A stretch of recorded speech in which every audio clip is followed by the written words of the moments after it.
এই তাই বলে এটা শেষ মোনাজাত না, আল্লাহর কাছে একটু দোয়া করি আল্লাহ যেন বৃষ্টির পানি কিছু সময়ের জন্য না দেয়, বুঝেন না? এই জন্য একটু দোয়া হবে। আল্লাহুম্মা আমিন।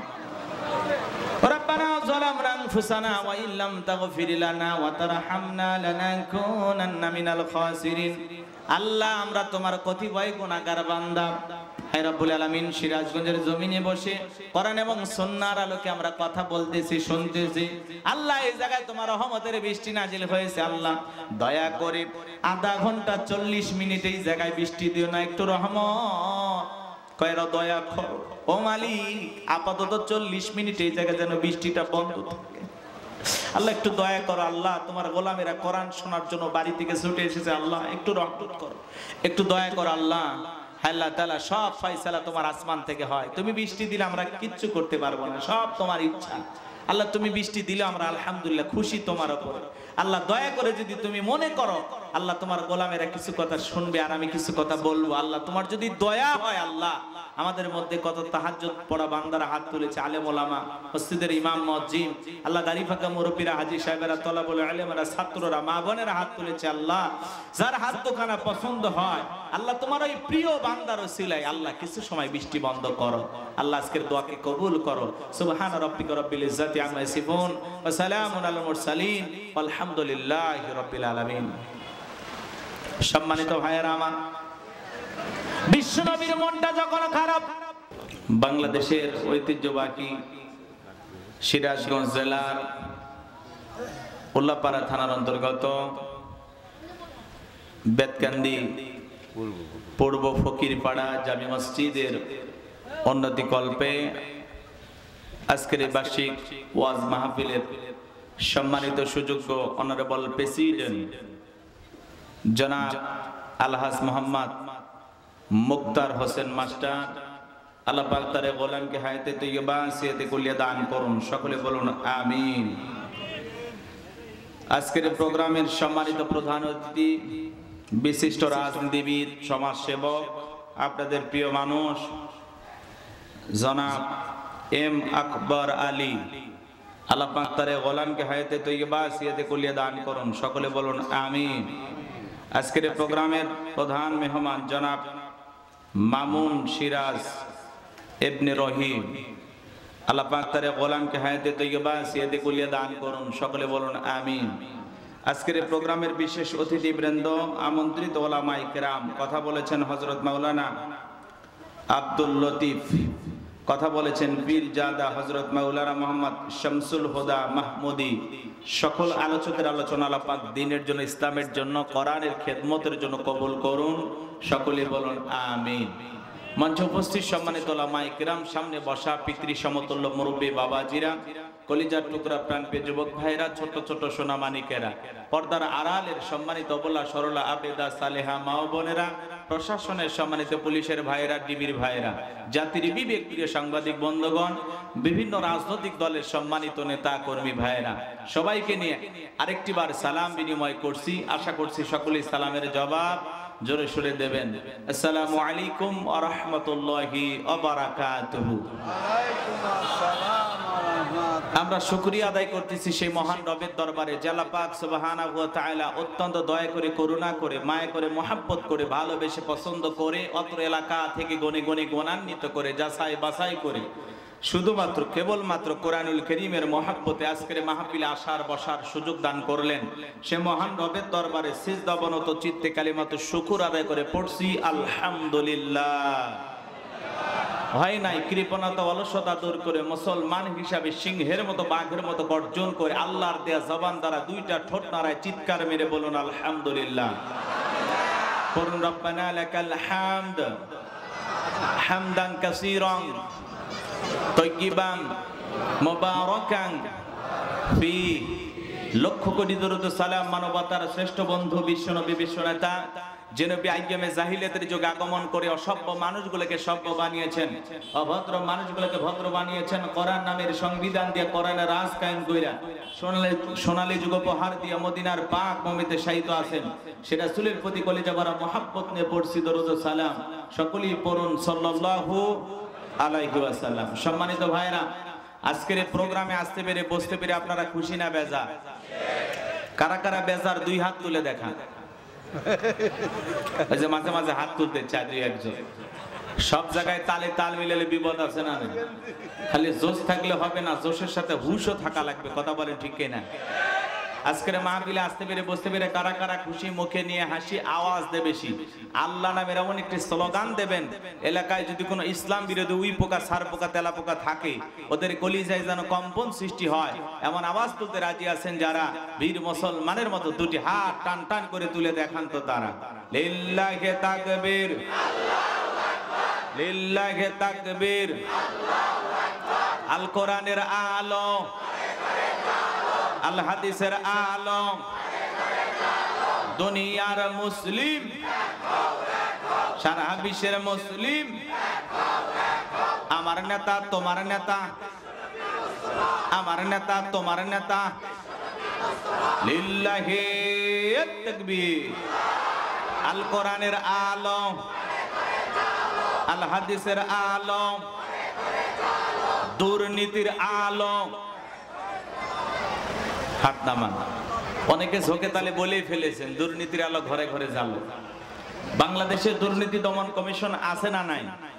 এরপরে দুর্নীতি কমেছে নাকি ডিজিটাল কাজে বেড়েই চলেছে? দিন যত করাচ্ছিল দুর্নীতির পাল্লা তত ভারী হচ্ছিল। কথা বলেন ঠিক কিনা? আমরা চাই আমাদের প্রিয় মাতৃভূমি বাংলাদেশ দুর্নীতি মুক্ত আল্লাহ কবুল করুন, ছিল বলুন আমিন। আমরা চাই আমাদের বাংলাদেশ মাদক মুক্ত আল্লাহ কবুল করুন, ছিল বলুন আমিন। আমরা চাই আমাদের বাংলাদেশ যৌতুক মুক্ত আল্লাহ কবুল করুন, ছিল বলুন আমিন। সম্মানিত ভাইরা আমার, ভূমিকায় লম্বা কথা নয়, সরাসরি মূল আলোচনায় প্রবেশ করতে চাই। তারপরে দু একটি কথা না বললেই নয়। আমরা যত জায়গায় কোরআনের কথা বলতে যাই বলে হুজুর সাবধানে আলোচনা করবেন, ভুলে যাবেন না এলাকা কার। ওদের কথার সাইজ শুনে মনে হয় এলাকা ওদের বাবা। আছে না নাই? আবার অনেকে বলে হুজুর ওয়াজ যা করবেন করবেন, খবরদার রাজনীতির কোনো আলোচনা করবেন না। আছে না নাই? আচ্ছা বলেন তো, আমার বাড়ি কোন জেলা? গাইবান্ধা। আমার বাড়ি গাইবান্ধা। আমরা খাঁটি আল্লাহর বান্দা, নাই মনে খারাপ ধান্দা। আচ্ছা, গাইবান্ধা থেকে সিরাজগঞ্জে এসে রাজনীতি করে আমার কোনো লাভ আছে? আগামী নির্বাচনে এই এলাকার মহিলা মেম্বার পদে দাঁড়ানোর কোনো যোগ্যতা আছে? তাহলে আমি কেন এখানে রাজনীতি করব? যদি করাই লাগে নিজের জেলায় করতে হবে। কথা বলেন ঠিক কিনা? এই জন্য আপনারা টেনশন মুক্ত থাকেন। আমি আপনাদের কথার সাথে একমত। আমি বাংলাদেশের রাজনীতি কোনো দলের বক্তা না, আমি রাজনীতি কোনো বক্তব্য দেব না। I will not say political word because I am not a leader of any political party. কারণ এখানে সব দলের লোক আছে। আছে না নাই? এখানে বসে আছে বিভিন্ন দলের লোক। এই জন্য দল মত নির্বিশেষে কোরআন এবং সুন্নাহর আলোকে কথা হবে। কোরআনে যা আছে শুনতে রাজি আছেন তো ইনশাআল্লাহ? আচ্ছা বলেন তো, কোরআনের কথা শোনার পরে আবু জেহেলের মতো যারা মানুষ, তারা খুশি হবে না বেজার হবে? সহজ কথা। আবু বকরের মতো মানুষ যারা, কোরআন শুনলে ঈমান বৃদ্ধি পাবে। কথা বলেন ঠিক কিনা? এখন আপনি শ্রোতা কোন ধরনের সেটা আপনার ইচ্ছা। যদি আপনার ভিতরে জ্বালা পোড়া হয়, আপনার যদি কোরআনের কথাগুলো শোনার পরে মেজাজ গরম হয়, রাগারাগি ভাব হয়, আপনি বুঝে নেবেন যে আবু জেহেলের যে সমস্যা আপনারও একই সমস্যা। আর কোরআনের কথাগুলো শোনার পরে আবু বকরের মতো ঈমানটা যদি বৃদ্ধি পায়, যা বলবে এটা যদি সত্য মনে হয়, কারণ আল্লাহর কোরআনের মধ্যে মিথ্যা কোনো কিছু আছে? এই কিতাবের শুরুতে আল্লাহ রাব্বুল আলামিন তামাম পৃথিবীর সমস্ত মানুষকে জবান দিয়ে যেন কেউ কোনো কথা বলতে না পারে, এই জন্য পুরো পৃথিবীর সবাইকে আল্লাহ পাক চ্যালেঞ্জ ঘোষণা করে জানিয়ে দিয়েছেন, যালিকাল কিতাবুল লা রাইবা ফি।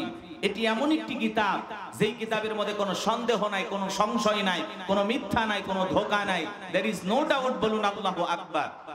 হুদাল্লিল মুত্তাকিন, মুত্তাকি বান্দাদের জন্য গাইডলাইন হিসাবে, পথ প্রদর্শক হিসাবে আসমান থেকে আল্লাহ তাআলা এই কিতাবটি নাজিল করেছেন। সেই কোরআনের কথা শুনতে রাজি আছেন তো ইনশাআল্লাহ? হক কথা হবে, কোরআন এবং সুন্নাহর আলোকে বাস্তব কথা হবে।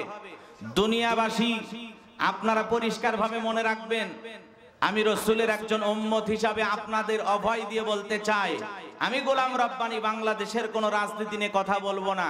আমি যদি কথা বলি, এই পৃথিবীর শ্রেষ্ঠ রাজনীতিবিদ, শ্রেষ্ঠ রাষ্ট্রনায়ক, শ্রেষ্ঠ রাষ্ট্রপতি, শ্রেষ্ঠ সেনাপতি, শ্রেষ্ঠ বৈজ্ঞানিক, শ্রেষ্ঠ দার্শনিক, শ্রেষ্ঠ বাবা, শ্রেষ্ঠ নানা, শ্রেষ্ঠ স্বামী, শ্রেষ্ঠ আদর্শ মহামানব মুহাম্মদ রাসূলুল্লাহ সাল্লাল্লাহু আলাইহি সাল্লামের রাজনীতির কথা বলবো। আমি যদি কোন রাজনৈতিক বক্তব্য দেই, খলিফাতুল মুসলিমিন, আমিরুল মুমিনিন হযরত ওমর ফারুকের রাজনীতির কথা বলবো। যে উমর ফারুক আল্লাহর এই জমিনে আল্লাহর দ্বীনকে প্রতিষ্ঠিত করার জন্য নিজের কলিজার টুকরারও বিচার করেছেন, কথা বলেন ঠিক কিনা? সে কোরআন এবং সুন্নাহর আলোকে হক কথা শুনতে রাজি আছেন তো ইনশাআল্লাহ? কারা কারা শুনতে রাজি আছেন দুই হাত তুলে আল্লাহকে দেখান। লিল্লাহি তাকবীর, লিল্লাহি তাকবীর। আল কোরআনের আলো। আমি আপনাদের সামনে ছোট্ট একটি সূরা তেলাওয়াত করেছি, পবিত্র কোরআনুল কারীমের 108 নম্বর সূরা। মোট আয়াত আছে 3টি, রুকু আছে 1টি। বিশ্ব নবীর মক্কার জিন্দেগিতে আল্লাহ তাআলা এই সূরাটি নাজিল করেছেন। কোরআনুল কারীমের 108 নম্বর সূরা, সকলের মুখস্থ আছে। অনেকে ভাবতেছেন হুজুর এই সূরা থেকে ওয়াজ করবেন, আগে যদি জানতাম আপনার মাহফিলে আসতাম না। আপনারাই বলেন তো বাজান, পরিচিত পথে পথ চলতে সহজ হয় না কঠিন হয়? একটু কথা বলা লাগবে। আমি করব ওয়াজ, আপনারা দেবেন আওয়াজ, জবাব দিবেন ঠিক ঠিক, আলোচনা হবে কমপ্লিট। শ্রোতাদের স্পিরিটে বারে বক্তার হিট, আলোচনা হবে জায়গা মতো ফিট। আগে বলতাম কিছু ওয়াজ প্যান্ডেলে, কিছু ওয়াজ অ্যাঙ্গেলে, এখন আর অ্যাঙ্গেলে না, যা বলবো সব ডাইরেক্ট। অ্যাঙ্গেলে বলার দিন শেষ, ডাইরেক্ট বলার বাংলাদেশ। এই যে যুবকেরা, এনসিবির যুবক চেনেন না? বৈষম্য বিরোধী ছাত্র আন্দোলনের মাধ্যমে বাংলাদেশে নতুন একটা স্বাধীনতা এসেছে, কথা বলেন ঠিক কিনা? এই যুবকেরা তারা রাজনৈতিক মার্কা হিসেবে চাইতেছে শাপলা। আজকে তাদের নির্বাচন কমিশন অফিস থেকে, ইসি থেকে তাদেরকে বলা হয়েছে যে তোমরা লাউ কদু কুমড়া যা চাও মার্কা দেব, শাপলা দেব। কথাকে বোঝেন না? বেগুন কলা এরকম বিভিন্ন সবজির নাম দিয়ে 50টা প্রতীক তাদেরকে দেওয়া হয়েছে, যে বেগুন কলা যে কোনো একটা তোমরা চয়েস করো। এনসিপির নেতা কর্মী যারা আছে ওরা বলতেছে না, আমরা শাপলাই চাই। কথাকে বুঝতে পারছেন? তো এটা নিয়ে সারা দেশে মোটামুটি তারা আন্দোলন করতেছে যে আমাদেরকে শাপলা মার্কা না দিলে নির্বাচনই হতে দেওয়া হবে, এরকম কথা বলতেছে তারা। এনসিপির নেতা কারা ছিলেন না? হাসনাত আব্দুল্লাহ, সার্জিস আলম, নাহিদ ইসলাম, এরা তরুণ রাজনীতিবিদ। এই কোটা বিরোধী ছাত্র আন্দোলনের মাধ্যমে এরা একটা নতুন দল গঠন করেছে। স্বাধীনতা অর্জন করার পরে তারা চিন্তা ভাবনা করতেছে যদি আমরা কোন একটা দল গঠন না করি, তাহলে ভবিষ্যতে যারা নেতা হবে, সরকার হবে, এরা যদি আমাদেরকে জেলখানায় বন্দি করে, ঝামেলা করে, এজন্য এরা একটা সরকারের অংশ হতে চায়, একটা পার্ট হতে চায়, যে কোনো জায়গায় আমাদেরকে রাখেন, কোনো ভুল করলে আমরা সংশোধন করব। কথা কি বুঝতে পেরেছেন? এই ছেলেদের নিয়ত ভালো, মন মানসিকতা ভালো। এখন কতটুকু ভালো করতে পারবে আল্লাহ ছাড়া কেউ জানে না। তো এনসিপি মার্কা হিসেবে শাপলা চায়, আর ইসি তাদেরকে মার্কা দিয়েছে লাউ কদু কুমড়া কলা বেগুন, যেটা চাও মার্কা দেব, শাপলা দেব। এই হলো ঝামেলা। তো যাই হোক, কাল বেলাতে নিউজ হয়েছে, আপনারা দেখবেন। রাগ করতেছেন আমার কথায়? তো এই যে নতুন একটা বাংলাদেশ পেয়েছি, আমরা একটু স্বাধীনভাবে কথা বলতে চাই, কথা বলবো। কথা কি বুঝতে পারছেন? রাগ করবেন না ইনশাআল্লাহ। হক কথা হবে, কোরআন এবং সুন্নাহর আলোকে কথা হবে। পাশাপাশি বর্তমান বিশ্ব এবং বর্তমান বাংলাদেশের প্রেক্ষাপট নিয়েও একটু নাড়াচাড়া হবে। কথা কি বুঝতে পারছেন? খুব বেশি নাড়াচাড়া দিলে সহ্য করতে পারবেন না, হালকা একটু নাড়া দেব। রাগ করতেছেন নাকি ইনশাআল্লাহ? আমার কথায় বিরক্ত হবেন না তো? তাহলে সঠিক কথা বললে আপনারা শুনতে রাজি আছেন তো ইনশাআল্লাহ? তো ওদেরকে বলতেছি, ভাই বেগুন হোক কলা হোক একটা নিয়ে নির্বাচন করো, কপালে যা আছে হবে। কথা কন না কেন? তো এনসিবির কি অবস্থা হবে আমরা জানি না, তবে এদের জন্য আমাদের শুভকামনা এবং দোয়া ভালোবাসা রইল। আল্লাহ এই তরুণ রাজনীতিবিদদেরকে যেন ভালো মানুষ, সৎ নেতা হওয়ার তৌফিক দান করেন। সকলে বলুন আমিন। সম্মানিত ভাইয়েরা আমার, আপনাদেরকে যে কথা বলতে চাচ্ছিলাম বাজান, পরিচিত রাস্তায় পথ চলতে সহজ হয় না কঠিন হয়? পরিচিত মানুষের সাথে কথা বলে ভালো লাগে না খারাপ লাগে? পরিচিত পথে পথ চলতে যেমন সহজ হয়, পরিচিত মানুষের সাথে কথা বলে যেমন ভালো লাগে। বক্তা যদি পরিচিত আয়াত বা সূরা থেকে আলোচনা করে, সেইটা শোনার পরে আরো বেশি ভালো লাগবে, কারণ সূরাটা আপনারও মুখস্থ আছে। এই জায়গায় এমন কোন শ্রোতা নাই যে সূরা কাউসার পড়তে পারে না। কথা বলেন? সবাই পড়তে পারেন তো ইনশাআল্লাহ? কারা কারা পারেন দুই হাত তুলে আল্লাহকে দেখান। আলহামদুলিল্লাহ, খুশি হয়েছি। এইবার তাহলে জবান ছেড়ে সবাই একটু মহাব্বতে আমার সঙ্গে কণ্ঠ নাড়ায় তেলাওয়াত করুন।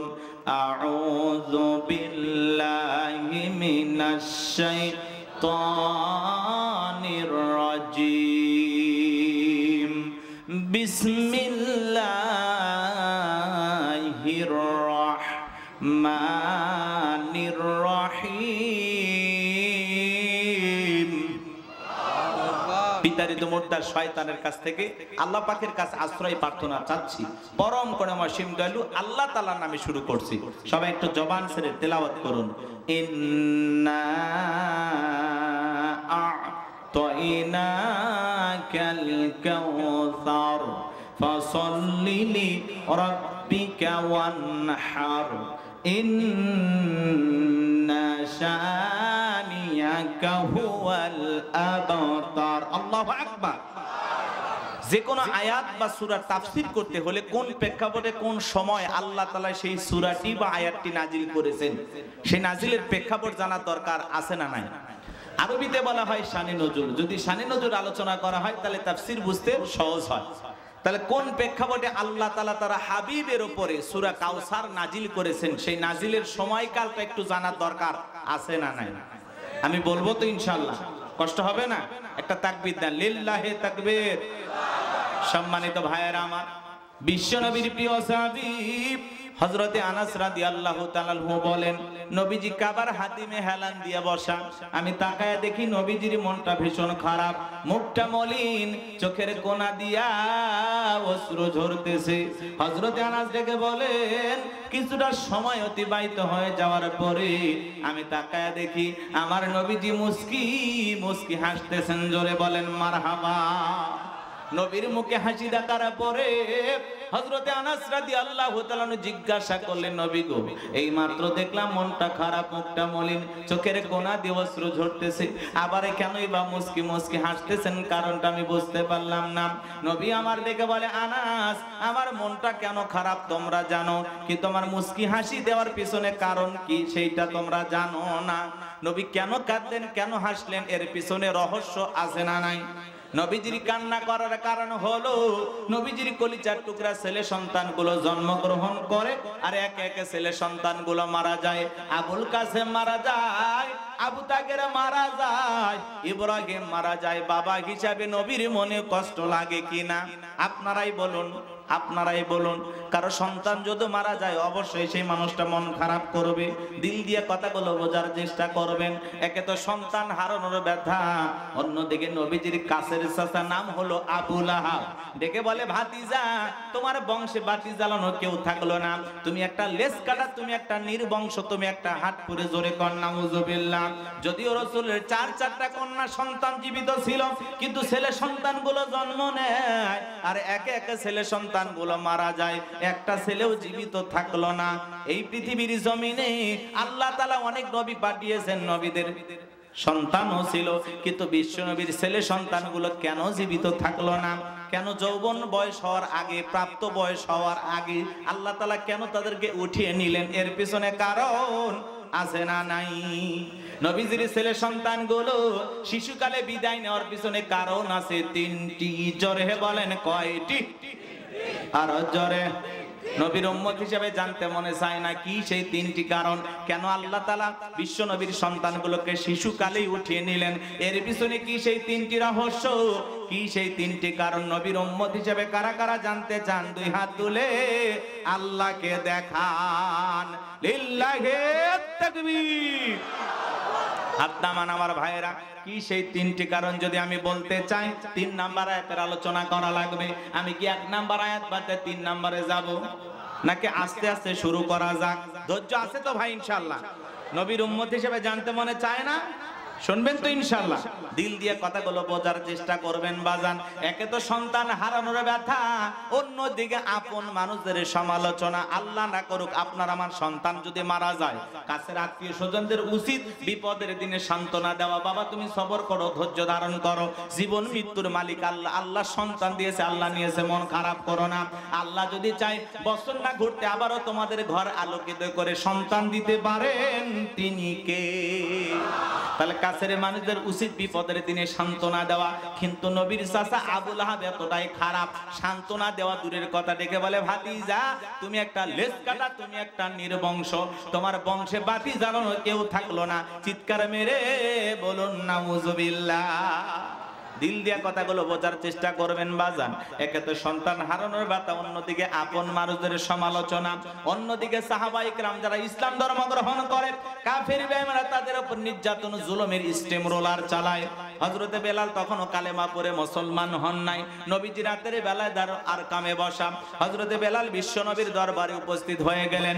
নবীজির চেহারার দিকে তাকাইয়া বেলাল দিকে বলেন, নবী গো, আপনার চাইতে সুন্দর মানুষ আমি জীবনে কোনোদিন দেখি নাই। আল্লাহু আকবার বলে, সুবহানাল্লাহ বলে। কত সুন্দর নবী, নবীর চেহারাটা কত সুন্দর ছিল। হযরতে জাবের রাদিয়াল্লাহু তাআলা বলেন, পূর্ণিমার রাত আমি রাসূলের বাড়িতে গিয়েছিলাম, সেদিন দেখেছিলাম চাঁদ উদয় হয়েছে দুইটা, একটা চাঁদ আসমানে আর একটা চাঁদ জমিনে। হযরতে জাবের ডেকে বলেন, একবার আমি আকাশের পূর্ণিমার চাঁদের দিকে তাকাই, আর একবার বিশ্ব নবীর চেহারার দিকে তাকাই। আমার চাঁদের চাইতেও বিশ্ব নবীকে আমার কাছে বেশি সুন্দর মনে হয়। আপনার আমার নবী কতটা সুন্দর ছিলেন জানেন? আম্মা জান আয়েশা ডেকে বলেন, মিশরের নারীরা ইউসুফ নবীর চেহারার দিকে তাকাইয়া ফল কাটতে আঙ্গুল কেটে ফেলে দিয়েছিল। ওরা যদি আমার বিশ্ব নবীর চেহারার দিকে তাকাইতো, শুধুমাত্র আঙ্গুল নয়, আঙ্গুল কাটতে কাটতে হাত কাটতে কাটতে কখন যে নিজের কলিজা কেটে দুফাক করে দিত, মুহূর্তের জন্য টের পাইতো না। আপনার আমার নবী এতটাই সুন্দর। আম্মা জান আয়েশা আরো ডেকে বলেন, ও দুনিয়ার মানুষ, তোমাদের একটা সূর্য আছে, আমি আয়েশার একটা সূর্য আছে। তোমাদের সূর্য উদয় হয় দিনের বেলায়, আর আমি আয়েশার সূর্য উদয় হয় রাতের বেলায়। আম্মা জান আয়েশা একদিন সেলাইয়ের কাজ করতেছিলেন, হাত থেকে সুইটা পড়ে গেল, বাতিতে কোনো তেল ছিল না, বাতি জ্বালাইতে পারলেন না, অপেক্ষায় বসে থাকলেন। বিশ্বনবী যখন এশার সালাত আদায় করার পরে ঘরের ভিতরে প্রবেশ করলেন, সর্বপ্রথম নবীজি ঘরে ঢুকে আম্মা জান আয়েশাকে সালাম দিলেন। নবী ঘরে ঢুকে স্ত্রীকে কি দিলেন? নবীর উম্মত হিসাবে এই আমল আপনার আমার ঘরে চালু থাকার দরকার আছে না নাই? বাড়িতে যা বউকে সালাম দিবেন, আসসালামু আলাইকুম রহিমা, কেমন আছো সোনা? ঘরের দরজাটা খোলো না, আমি তোমার লিটনের বাপ, তোমার দিওয়ানা। বউ খুশি হয়ে দরজা খুলে দেবে, কথা বলেন ঠিক কি না? কিন্তু আপনার আমার ব্যবহার এত মিষ্টি না। ঘরের দরজা চিৎকারে মারে ডাক দেয়, এ রুবেলের মা, দরজা খোল, বেশি দেরি হলে দরজা ভাঙ্গে ফেলে দিয়া আজ তোর পিঠের উপর কি যে হবি রে। ভিতর থেকে বউ বলে, এটা স্বামী না সেকেন্ড আজরাইল। কথা বলেন, কথা বলেন, এরকম আছে না? না। আবার আপনারা এই কথা শুনে ভাইবেন না যে এই রুবেল ভাইয়ের কথা বলল, আবার বিপদে পড়ে যাব। এক জায়গায় ওয়াজ করছি, একজন এই যে এটা কি বলেন আপনারা, খুঁটি, তাই না? এই মঞ্চের খুঁটি ধরে যায় না। বক্তা জিজ্ঞাসা করছে, ভাই কেন জান না? কয় না, মাঝে মাঝে আপনি বাদশার নাম নিছেন, আমি সেই বাদশা। বলেন হুজুর কি বলবেন? তো বেকায়দা তো উদাহরণ দিতে গিয়ে হয়তো দুই একটা নাম মুখ দিয়ে বলে ফেলে দিই, তাই বলে বুঝছেন না এই মানুষ সেই মানুষ। এটা একটা উদাহরণ দিতেছে হুজুর বুঝানোর জন্য। কি রাগ করছে? আচ্ছা, ভুলভাল বুঝবেন না, ভুলভাল বুঝবেন না, তাহলে আবার ঝামেলা। সম্মানিত ভাইয়েরা আমার, দিল দিয়া কথাগুলো বোঝার চেষ্টা করবেন বাজান গো আমার। তাহলে ঘরে ঢুকে স্ত্রীকে সালাম দেওয়া দরকার আছে না নাই? সালাম আছে যেখানে শান্তি আছে, সালাম আছে যেখানে সমাধান আছে। একটা সালাম, বড় বড় ঝামেলা একটা সালামের মাধ্যমে সমাধান হয়ে যায়। স্বামী স্ত্রীর মধ্যে সালাম আদান প্রদান হলে আল্লাহর পক্ষ থেকে রহমত নাজিল হয়। স্বামী স্ত্রীর মধ্যে সালাম আদান প্রদান হলে একে অপরের প্রতি ভক্তি, শ্রদ্ধা, বিশ্বাস, ভালোবাসা বেড়ে যায়। এই জন্য যদি পারেন স্ত্রীকে সালাম দিবেন, এই আমল চালু রাখবেন ঘরে ঘরে ইনশাআল্লাহ। আজকে দাম্পত্য জীবনে সুখ নাই, শান্তি নাই, অশান্তি চতুর্দিকে স্লোগান শোনেন না? আপনি কি দাম্পত্য জীবনে অসুখী? কথা কয় না? সত্যি তো অসুখী হয়ে পড়ে আছেন। এই জন্য দাম্পত্য জীবনে সুখ আর শান্তি পেতে হলে রসুলের 4টি সুন্নত আমল করা লাগবে। স্পেশাল কয়টি সুন্নত? জোরে বলেন কয়টি? আরো জোরে। কি সেই 4টি সুন্নত? কারা কারা শুনবেন একটু হাত তোলেন তো দেখি বাজান। আল্লাহ কবুল করুন, জোরে বলুন আমিন। দেখেন এই যে পোলাপান বিয়ে করেনি তাও হাত তুলছে, তার মানে হুজুর এখন শুনে নেই, পরে আমল করবো না, কি বলেন? আলহামদুলিল্লাহ, আল্লাহ যুবকদের কবুল করেন, জোরে বলেন আমিন। সম্মানিত ভাইয়ের আমার, কি সেই 4টি সুন্নত? যদি আমি এখনই বলতে যা আলোচনা এলোমেলো হয়ে যাবে, একটু অপেক্ষায় থাকেন। আমি যে কথা বলতে চাচ্ছিলাম, ঘরে ঢুকে বউকে সালাম দিবেন। একেবারে যদি লোকজন না থাকে বইয়ের হাত ধরে মুসাফা করবেন। কার হাত? এই যুবক কথা বলো, কার হাত? বইয়ের হাত, পাশের বাড়ির ভাবির হাত না, ধরে ঝাঁটা দিয়ে মিটাবে। বইয়ের হাত ধরে মুসাফা করবেন। একেবারে যদি ময়দান ফাঁকা থাকে কোলাকুলি সেরে নেবেন। কথা কয় না? এই আমলগুলো চালু থাকবে তো ইনশাআল্লাহ। আল্লাহ কবুল করেন, জোরে বলেন আমিন। আমার ভাইয়েরা, এই আওয়াজ এক জায়গায় করলাম। এক যুবক বলে, হুজুর বউকে সালাম দিদিকে শরম লাগে। আমি তখন বললাম, বাবা তুমি কি বিয়ে করছো? কি কোন হুজুর? 3 সন্তানের বাপ আমি তখন বললাম, বাবা স্ত্রী সহবাসের একটা দোয়া আছে, তুমি কি জানো? কয় দোত হুজুর, এটা দোয়া পড়ার টাইম। কথা কয় না? এরকম যুবক আছে না নাই? আমার ভাইয়ের, আমি যে কথা বলতে যাচ্ছিলাম বাজার, দিল দিয়া কথাগুলো বোঝার চেষ্টা করবেন। আম্মা জান আয়েশা ডেকে বলেন, নবীজি সালাম দিয়ে যখন ঘরের ভিতরে প্রবেশ করলেন, নবীজির চেহারার আলোতে সুইটা কয়ে পড়ে আছে, আমি পরিষ্কার দেখতে পেয়েছি। বলুন সুবহানাল্লাহ। পাইলে নিরালাই গো নবী, পাইলে নিরালাই, পাইলে নিরালাই গো নবী, পাইলে নিরালাই। 2 কদমে চুমু খাবো, 2 কদমে চুমু খাবো, চরণ ধুলি মাখবো গায়। পাইলে নিরালাই গো নবী, পাইলে নিরালাই। জোরে বলেন মারহাবা। আমার ভাইয়েরা, নবীর শান মান মর্যাদা কত জানেন? যে নবী হ্যাঁ বললে তামাম পৃথিবীবাসীর জন্য আল্লাহ পাক হালালে পরিণত করে দেয়। যে নবী না বললে তামাম পৃথিবীবাসীর জন্য আল্লাহ পাক হারামে পরিণত করে দেয়। যে নবী আসমানের চাঁদের দিকে ইশারা করলে চাঁদ 2 টুকরো হয়ে যায়, জমিনে পা তুললে মাওলা পাকের আরশে আজিমে পৌঁছে যায়। নবীর সম্মান মর্যাদা কত আমরা কপাল পরে অনেকে বুঝি না। এক জায়গায় জাওয়াজ করলাম আর বললাম, ভাই বলেন তো আমাদের নবীর নাম কি? বলে হুজুর আব্দুল কাদের জিলানী।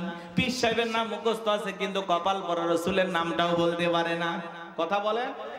আর নবীজির জীবন থেকে যদি কথা হয়, সেই মজলিস থেকে যদি 2-1 উঠা যায়, বুঝে নেবেন তার ভিতরে নবীর প্রেম না। নবীর প্রেম যদি 100% অন্তরে থাকে, তাহলে নবীর কথা শুনলে আরো নবীর প্রতি মহাব্বত ভালোবাসা জাগ্রত হবে। কথা বলেন। নবীর কথা শুনলে বিরক্ত লাগে? নবীর কথা শুনে বিরক্ত লাগে? হ্যাঁ, কথা কয় না কেন? নবীর কথা শুনে বিরক্ত লাগে? তাহলে কি, কোন মুখ দিয়ে নবীর উম্মতের পরিচয় দেবেন আপনি? কোন মুখ দিয়ে? আহা, কপাল পোড়া। আল্লাহ যেন আমাদের হেদায়েত দান করে। নবীর সম্মান মর্যাদা কত। নবীজি জমিনে হেঁটে গেলে আসমানের মেঘ এসে নবীজিকে ছায়া প্রদান করতেন। সুবহানাল্লাহ বলেন। নবীজি পথে হেঁটে যেতেন, সুগন্ধি পাওয়া যাইত। শুধু কি তাই, নবী যখন ওযু করতেন, ওযুর পানি দিয়ে সুগন্ধি বের হয়ে যাইত। নবীজি যখন ঘেমে যেতেন, আম্মা জানেরা নবীজির দেহের ঘামগুলো শিশির ভিতরে জমা রাখতেন। বিশেষ দিনে নবীজির দেহের ঘামগুলো সুগন্ধি হিসাবে ব্যবহার করা হতো। কেমন নবী পাইছি, কেমন নবী পাইছি। যে নবী ছাগলের, যেই ছাগলের স্তনে দুধ নাই, নবীজি হাত লাগায় দিলে দুধে পরিপূর্ণ হয়ে যায়। যেই খাবার 2-3 জন মানুষ খাবে, ওই খাবারে বিশ্বনবী হাত লাগায় দিলে শত শত মানুষ খাবার খেয়েও যেমন খাবার তেমনি থাকতো। বলুন সুবহানাল্লাহ।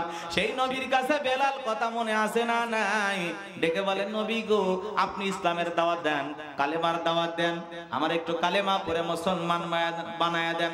বিশ্বনবী হযরত বেলালকে পড়া দিলেন, লা ইলাহা ইল্লাল্লাহু মুহাম্মাদুর রাসূলুল্লাহ সাল্লাল্লাহু আলাইহি ওয়াসাল্লাম। হযরতে বেলাল কালেমা পড়ে মুসলমান হয়ে গেল। নবী আমার দিকে বলে, বেলাল ইসলামের অবস্থা ভালো না, কালেমা পড়েছো আপাতত প্রকাশ করা যাবে না। আপনারাই বলেন তো বাজান, ইসলামের অবস্থা কি সব সময় ভালো থাকে? কারণ ইসলামের সুইচ আছে কার হাতে? আল্লাহ রাব্বুল আলামিন বলেন, ইউরিদুনা লিতুফিউ নূরাল্লাহি বিআফওয়াহিহিম ওয়াল্লাহু মুতিম্মু নূরিহি ওয়ালাউ কারিহাল কাফিরুন।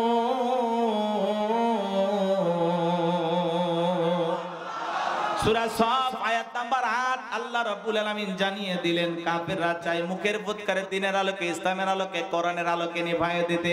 আমার আল্লাহ ডেকে বলেন, আল্লাহু মুতিম্মু নূরিহি, এই জমিনে দিনের আলোকে, কোরআনের আলোকে, ইসলামের আলোকে আমি আল্লাহ রাব্বুল আলামিন প্রতিষ্ঠিত করেই ছাড়ব। যদিও কাফের বেঈমানদের অন্তরে যত ধরনের জ্বালা যন্ত্রণা হোক না কেন, তামাম পৃথিবীর জালেম বেঈমানেরা চায় ইসলামকে মুছে ফেলে দিতে, মুসলমানকে বিদায় করে দিতে। কিন্তু ওরা তো জানে না, ফিরাউন চেষ্টা করেছিল পারে নাই, নমরুদ চেষ্টা করেছিল পারে নাই, আবু জেহেল চেষ্টা করেছিল পারে নাই।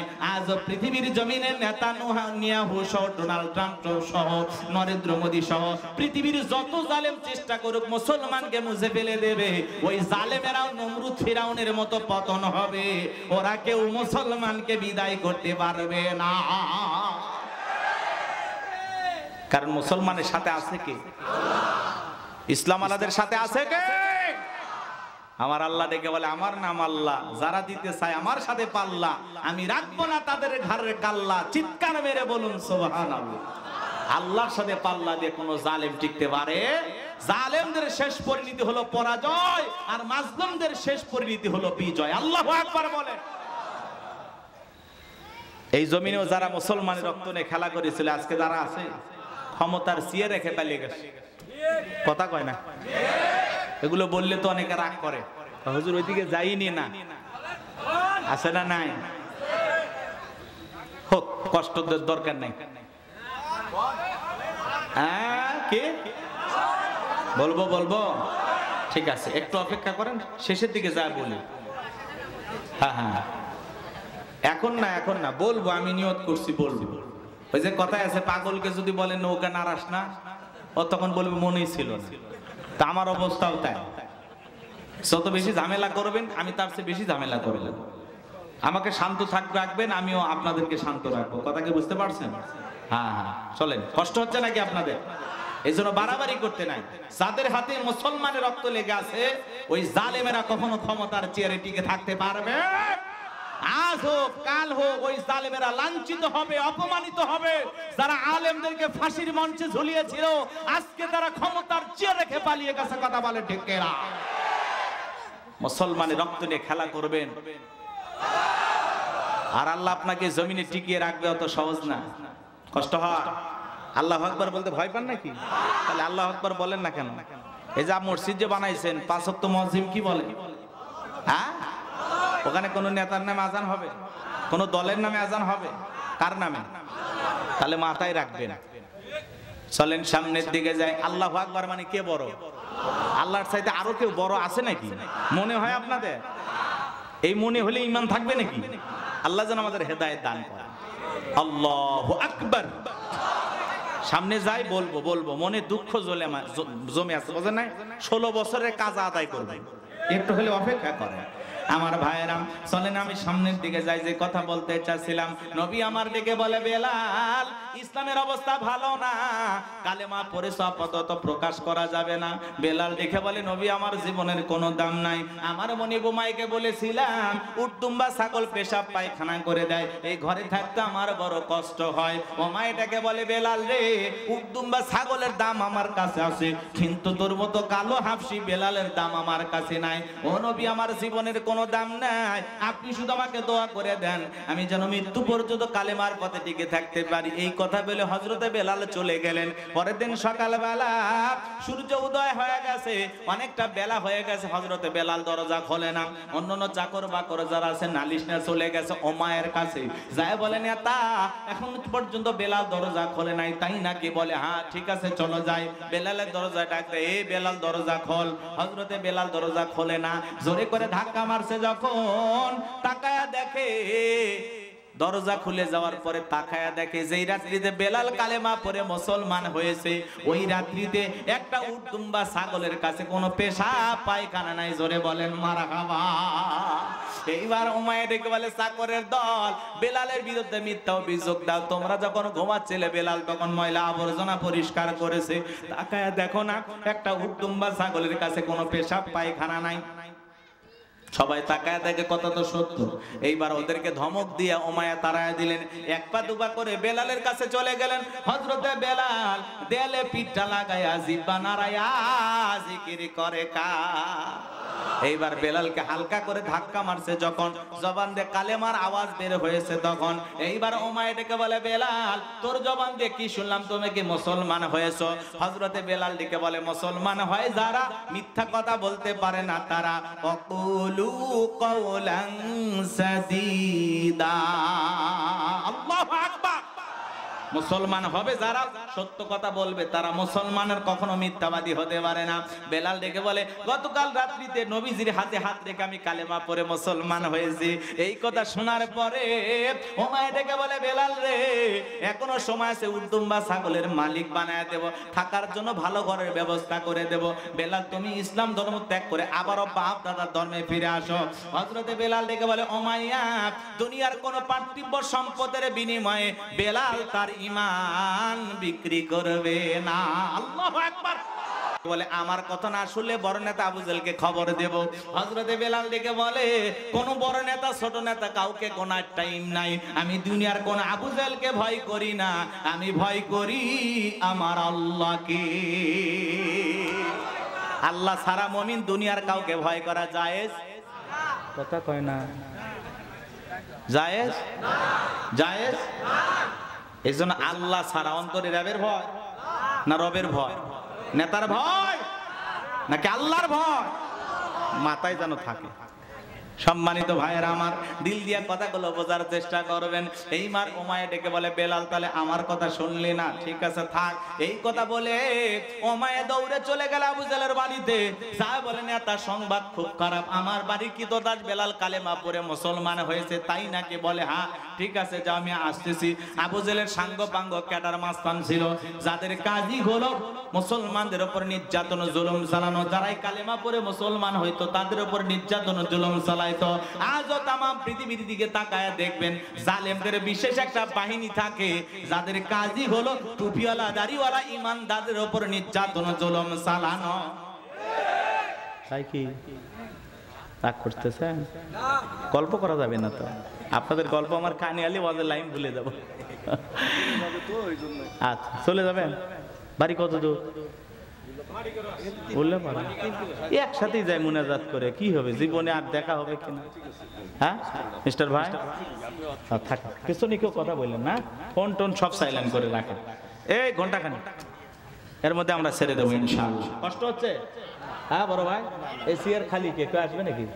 তাহলে ওটা পিছনে রাখেন, না হলে বেলাল চাচারে বসেন, আপনারও ওয়াজ হচ্ছে তো। হ্যাঁ এই বেলাল সেই বেলাল না, এই বেলাল ইচ্ছা করলে ওই বেলালের উত্তরসূরি হতে পারবে। কথা কন, চেষ্টা করলে ওই রকম ইমান আমল আমরাও, কথা বলেন জি, বেলালের আমল আমাদের ভিতর থাকা দরকার। একটু অপেক্ষা করেন, আবার ভাইবেন না যে ওনার দাওয়াত দিচ্ছে দেখে ওনারই ওয়াজ করতেছে, ওই রকম না। হ্যাঁ ওই যে ইমাম সাহেব আসছে প্রথম দিনে ইমামতিতে, বুঝেন নাই, জুমা এসে পড়ছে ইয়াসিন ওয়াল কুরআনিল হাকীম ইন্নাকা লামিনাল মুরসালিন। নামাজ শেষে বলতেছে হুজুর হ্যাঁ সভাপতি সেক্রেটারির নাম প্রথম রাকাতে বললেন। কথা কয় না? ইয়াসিন আর হাকিম এরা দুইজন কি সভাপতি সেক্রেটারি, আর আমি শুকুর আলী আছে না? এরকম অনেকে ভাবে, মনে করছে হুজুর মনে হয় ওনার নাম বলতেছে। আমার ভাইরা দিল দিয়া কথাগুলো বোঝার চেষ্টা করবেন বাজার। আবু জেলের সাঙ্গ পাঙ্গ ক্যাডার মাস্তান আবু জেল উমাইয়ের বাড়িতে হাজির হয়ে গেল। ডাইকে বলে বেলাল এইদিকে আয়। এ বেলাল এসব কি শুনছি তুমি নাকি মুসলমান হয়েছো? বেলাল ডেকে বলে যা শুনেছেন সত্য। এইবার আবু জেল ডেকে বলে বেলাল তুমি যদি চাও তোমারে উট দুম্বা ছাগলের মালিক বানায় দেব, থাকার জন্য ভালো ঘরের ব্যবস্থা করে দেব, ব্যবসা বাণিজ্য যদি করতে যাও দিরহাম টাকা পয়সা যা লাগে কোনো কিছুর অভাব হবে না, আমি আবু জেহেল দেব। শর্ত একটাই, আব্দুল্লাহর বেটা মুহাম্মদ সাল্লাল্লাহু আলাইহিস সালামের ধর্ম ত্যাগ করে আবারও দাদা ধর্মে ফিরে আসা লাগবে। বেলাল ডেকে বলে আবু জেহেল রে দুনিয়ার পার্থিব সম্পদের বিনিময়ে বেলাল তার ঈমান বিক্রি করবে না। तमाम পৃথিবীর সমস্ত সম্পদ যদি আমি বেলালকে দিতে চাও, দুনিয়ার সব সম্পদ ছাড়তে রাজি, নবীজির কালেমা ছাড়তে রাজি না। আরেকটু জোরে বলেন আল্লাহু আকবার। বিলালের মতো যারা খাঁটি ইমানদার এদেরকে টাকা দিয়ে কেনা যায় না। মুনাফিক মার্কা মুসলমান যারা টাকার কাছে বিক্রি হয়, তারা টাকা পাইলে বাতিলের পাছাটা গোলাম হয়। টাকা যেই দিকে ওদের ফতুয়া সেই দিকে, টাকার জোরে ফতুয়া ঘরে। কথা বলেন। গরিবের ছেলে কোনো কিছু করলে ইমাম সাহেব পর্যন্ত রাগ হয়ে যায়, বান্ধব গাছের সাথে। গরিবের ছেলে হইলে বান্ধব গাছের সাথে। আর যদি শোনে এলাকার সবচেয়ে ধনী ব্যক্তি মসজিদের সভাপতি তার ছেলে, এখন হুজুরের স্লোগান পাল্টে গেছে, ও হুজুর এখন কি ফতুয়া দিবি? সঠিক কথা বললে তোর ইমামতি চলে যাবি। তখন হুজুর বলে, বাচ্চা কাচ্চা মানুষ এরকম হতেই পারে, ওদের নাই টাকা দিলে ফতুয়া এদিক সেদিক হয়ে যায়। হুজুরের কাছে ফতুয়া জিজ্ঞাসা করছে, হুজুর বউ রাগ করে তালাক দিয়ে দিছি। হুজুর কয়, হয় না তো হয় না। আচ্ছা রাগ করে খুন করলে কি কি কম? মানুষ তো রাগ করে বউ তালাক দেয়। আপনাদের এলাকায় কি এরকম হয় যে উল্লাপাড়া থেকে সকালবেলা গরুর গোস্ত নিয়ে আসে, দই মিষ্টি নিয়ে আসে, বউকে খাওয়াইয়া নতুন টাঙ্গাইলের শাড়ি পরাইয়া 3-4 ভরি গহনা দিয়া, কি বলেন, স্ত্রী হাতে একটা আইফোন দিয়ে বলে, আর একটা গোলাপ ফুলের তোড়া দিয়ে বলে, তুমি কিছু মনে নিও না, আজকে আমি তোমাকে তালাক দিচ্ছি। এরকম করে কেউ তালাক দেয়? এরকম আয়োজন করে? নাকি মাথা গরম হলে, হ্যাঁ মাথা গরম হয়ে গেছে, বউ তালাক দিয়ে দিছে, এই বেটা খালি বউরে তালাক কয়, তুই তালাক, তোর মাও তালাক। বিয়ে কি শাশুড়ি কি করছিল নাকি? এরকম ছেলেপেলে আছে না? না, যেটা তালাক মাথা গরম করে তালাক দেওয়া লাগবে কেন? বইয়ের সাথে বনতেছে না, রাগ হয়েছে 7 দিন সুন্দরবন যা থাকে, তোর রাগ লাগছে 7 দিন জঙ্গলের ভিতরে জিকির কর, তোর রাগ লাগছে নদীর যা গোসল কর, তোর রাগ লাগছে 3 দিন বাড়িতে আসিস না, রেল স্টেশনে শুয়ে থাকি। রাগ লেগে বউ তালাক দিয়ে পরে যায় 2-3 ঘন্টা পরে কান দেয়ার কয়ে, হুজুর 2টা বাচ্চা আছে, হুজুর এটা কিছু করবে আছে না নাই? হুজুর কি করবে? হাতের মধ্যে 5,000-10,000 দিয়ে দিলে বলে, আসলে মানুষ তো ভুল করতেই পারে, এদিক সেদিক পেঁচায়, হয় না চলবে, একবার রিস্ক নেই। কথা কর, তালাকের মাসালা খুবই গুরুত্বপূর্ণ। বিয়ে করাটা যেরকম সহজ, বউ তালাক দেওয়া আরো সহজ। এজন্য যুবক বিয়ে করার আগে তালাকের মাসালা জানা লাগবে। কথা কর না কেন? আজকে একজন ফোন দিয়েছে আমার, আজকে কচ্ছে, হুজুর একটা পরামর্শ। কি হয়েছে? কয় আমার বউয়ের সাথে এই হয়েছে। আমি বলি, বাবা মোবাইলে তালাকের ফতুয়া হবে না। কথা কর না কেন? কি ঘটনা ঘটছে? স্থানীয় ভালো কোনো মাদ্রাসা থাকলে মুফতি সাহেবের কাছে বিস্তারিত খুলে বলো, উনি আপনাকে ফতুয়া দিবে। কথা কয় না কেন? রাগ করছেন আপনারা? এই জন্য যুবক মাথা গরম হলে বউ তালাক দেওয়া যাবে না। মাথা গরম হলে 7 দিন 15 দিন 20 দিন বাড়ির থেকে তুমি চলে যাও। আবার মাথা ঠান্ডা হলে আইসো। কি কন? তালাক মানে এটা শেষ, ওইটা আর ফিরে পার। কথা কয় না কেন? হ্যাঁ, লাইন ঘাট নাই। এই জন্য মাথা গরম করে বউ তালাক দেবেন না। কি কি রাগ করতেছেন আপনারা? হ্যাঁ, এরকমও গ্রামে অনেক জায়গা আছে, বউ সকালে তালাক দেয়, 3 মাস পরে আরেকবার তালাক দিয়েছে, 3 মাস পরে আবার তালাক দিয়েছে। কমপক্ষে জীবনে বউ 40 বার তালাক দিয়েছে, তাও বউ বলে আছেই। হ্যাঁ, এরকম গ্রাম আছে, আমার জানা নাই, আপনাদের আছে কিনা জানি না। অনেক মাহফিলে গেলে কয়, হুজুর অমুক এই কাম করছে, 10 বার বউ তালাক দিয়েছে। আচ্ছা 10 বার যদি বউ তালাক দেয়, বউ আছে। তো এই তালাকের ব্যাপারে সতর্ক থাকবেন ভাই, যা করবেন বুঝে করবেন। তালাক মানে আপনার ওই বইয়ের উপরে কি নাই? কথা কয় না? আরে তালাক হলো নিকৃষ্ট হালাল, ওই বইয়ের উপরে আপনার সংসার করার কোনো ইচ্ছা নেই, আগ্রহ নাই, এই জন্যই তো তালাক দিচ্ছেন। তা আবার কিছুক্ষণ পরে মাথা কেমনে বইয়ের কথা মনে, তা তো আপনি পছন্দই করেন না, অপছন্দ করেই তো তালাক দিচ্ছেন। এই জন্য খবরদার, বাচ্চা আছে, সন্তান আছে, 8-10 বছর সংসার করেছেন, কেন তালাক দিবেন? বউ তালাক দেওয়ার জিনিস না, বউ হলো ভালোবাসার জিনিস, ভালোবাসাতে আগলে রাখার জিনিস। কথা বলেন ঠিক না? একটা স্ত্রী কত পরিশ্রম করে, রান্না করে খাওয়ায়, পোশাক আশাক ধুয়ে দেয়, একটু অসুস্থ হলে কি সুন্দর সেবা করে। হ্যাঁ, ভুলে যান এগুলো? মাথা গরম হয়ে গেছে, মাথা গরম হয়ে গেছে, 3 কেজি কাঁচামরিচ কিনে কয় না। খবরদার তালাক দেবেন না, এটা নিকৃষ্ট হালাল, এ মনে থাকবে। এটা এক অপছন্দনীয় কাজ, এখান থেকে বেরিয়ে আসতে হবে। আল্লাহ যেন আমাদের হেদায়েত দান করেন। এটা জোরে বলেন আমিন। সম্মানিত ভাইয়েরা আমার, মন খারাপ করবেন না, কষ্ট মনের মধ্যে নেবেন না। আমি গুনাহগার যে কথা বলতে যাচ্ছিলাম বাজার, তাহলে টাকা যেই দিকে ফতুয়া সেই দিকে টাকার জোরে ফতুয়া করে, কথা কোন ঠিক কিনা? বিলালের মতো যারা খাঁটি ইমানদার এরা কখনো টাকার কাছে বিক্রি হতে পারে না। আমার ভাইরা, আমি যে কথা বলতে চাচ্ছিলাম দিল দিয়ে কথাগুলো শোনেন। এইবার আবু জাহেল ডেকে বলে, বেলাল সোজা আঙ্গুলে ঘি না উঠলে আঙ্গুলে একটু বাঁকা করা লাগবে। এই কথা বলে যুবকদের লেলিয়ে দিলে, যুবকের দল চাবুক দিয়ে পিটাও। হযরত বেলালকে চাবুক দিয়ে পিটানো হলো। পিটাইতে পিটাইতে কালো চামড়া গুলো ফেটে রক্ত ঝরা শুরু হয়ে গেল। ওরা যত জোরে চাবুক মারে বেলাল তত জোরে আল্লাহর জিকির করে। চাবুক দিয়ে পিটাইতে পিটাইতে আবু জাহেল ডেকে বলে, বেলাল চামড়া ফেটে রক্ত ঝরতে দিছে বেলাল, তবু কি নবী মুহাম্মাদের কালেমা ছাড়বি না? হযরতে বেলাল ডেকে বলে, আবু জাহেল রে, মারতে মারতে যদি মেরেও ফেলে দাও জীবনটা দিতে রাজি, নবীজির কালেমা ছাড়তে রাজি নাই।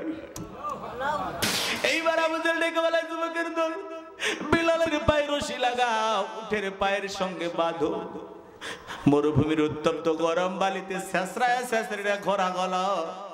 উটের পায়ের সঙ্গে রশি বাঁধায় বেলালকে নিয়ে পুরোটা মরুভূমি ছেঁচড়ায় ছেঁচড়ে ঘোরা হচ্ছে।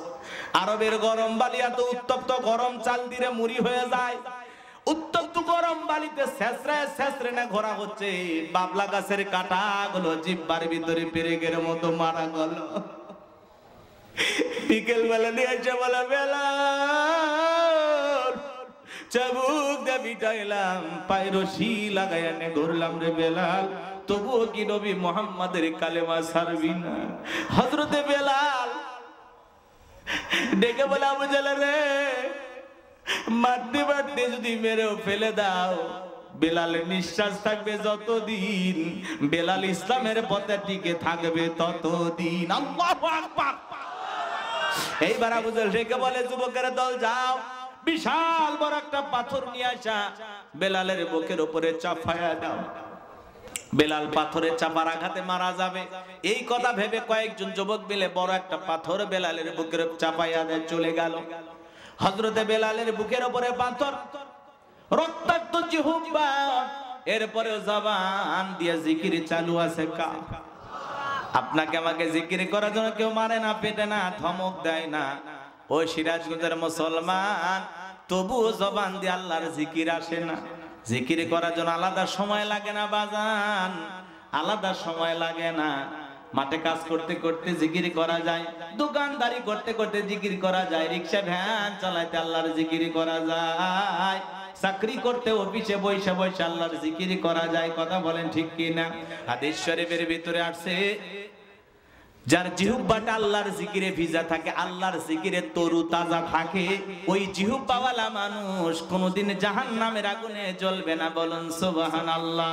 ফাযকুরুনি আযকুরুকুম ওয়াশকুরুলি ওয়ালা তাকফুরুন। তোমরা আমারে স্মরণ করো, আমি আল্লাহ তোমাদেরকে স্মরণ করব। কৃতজ্ঞতা প্রকাশ করো, অকৃতজ্ঞ হইও না।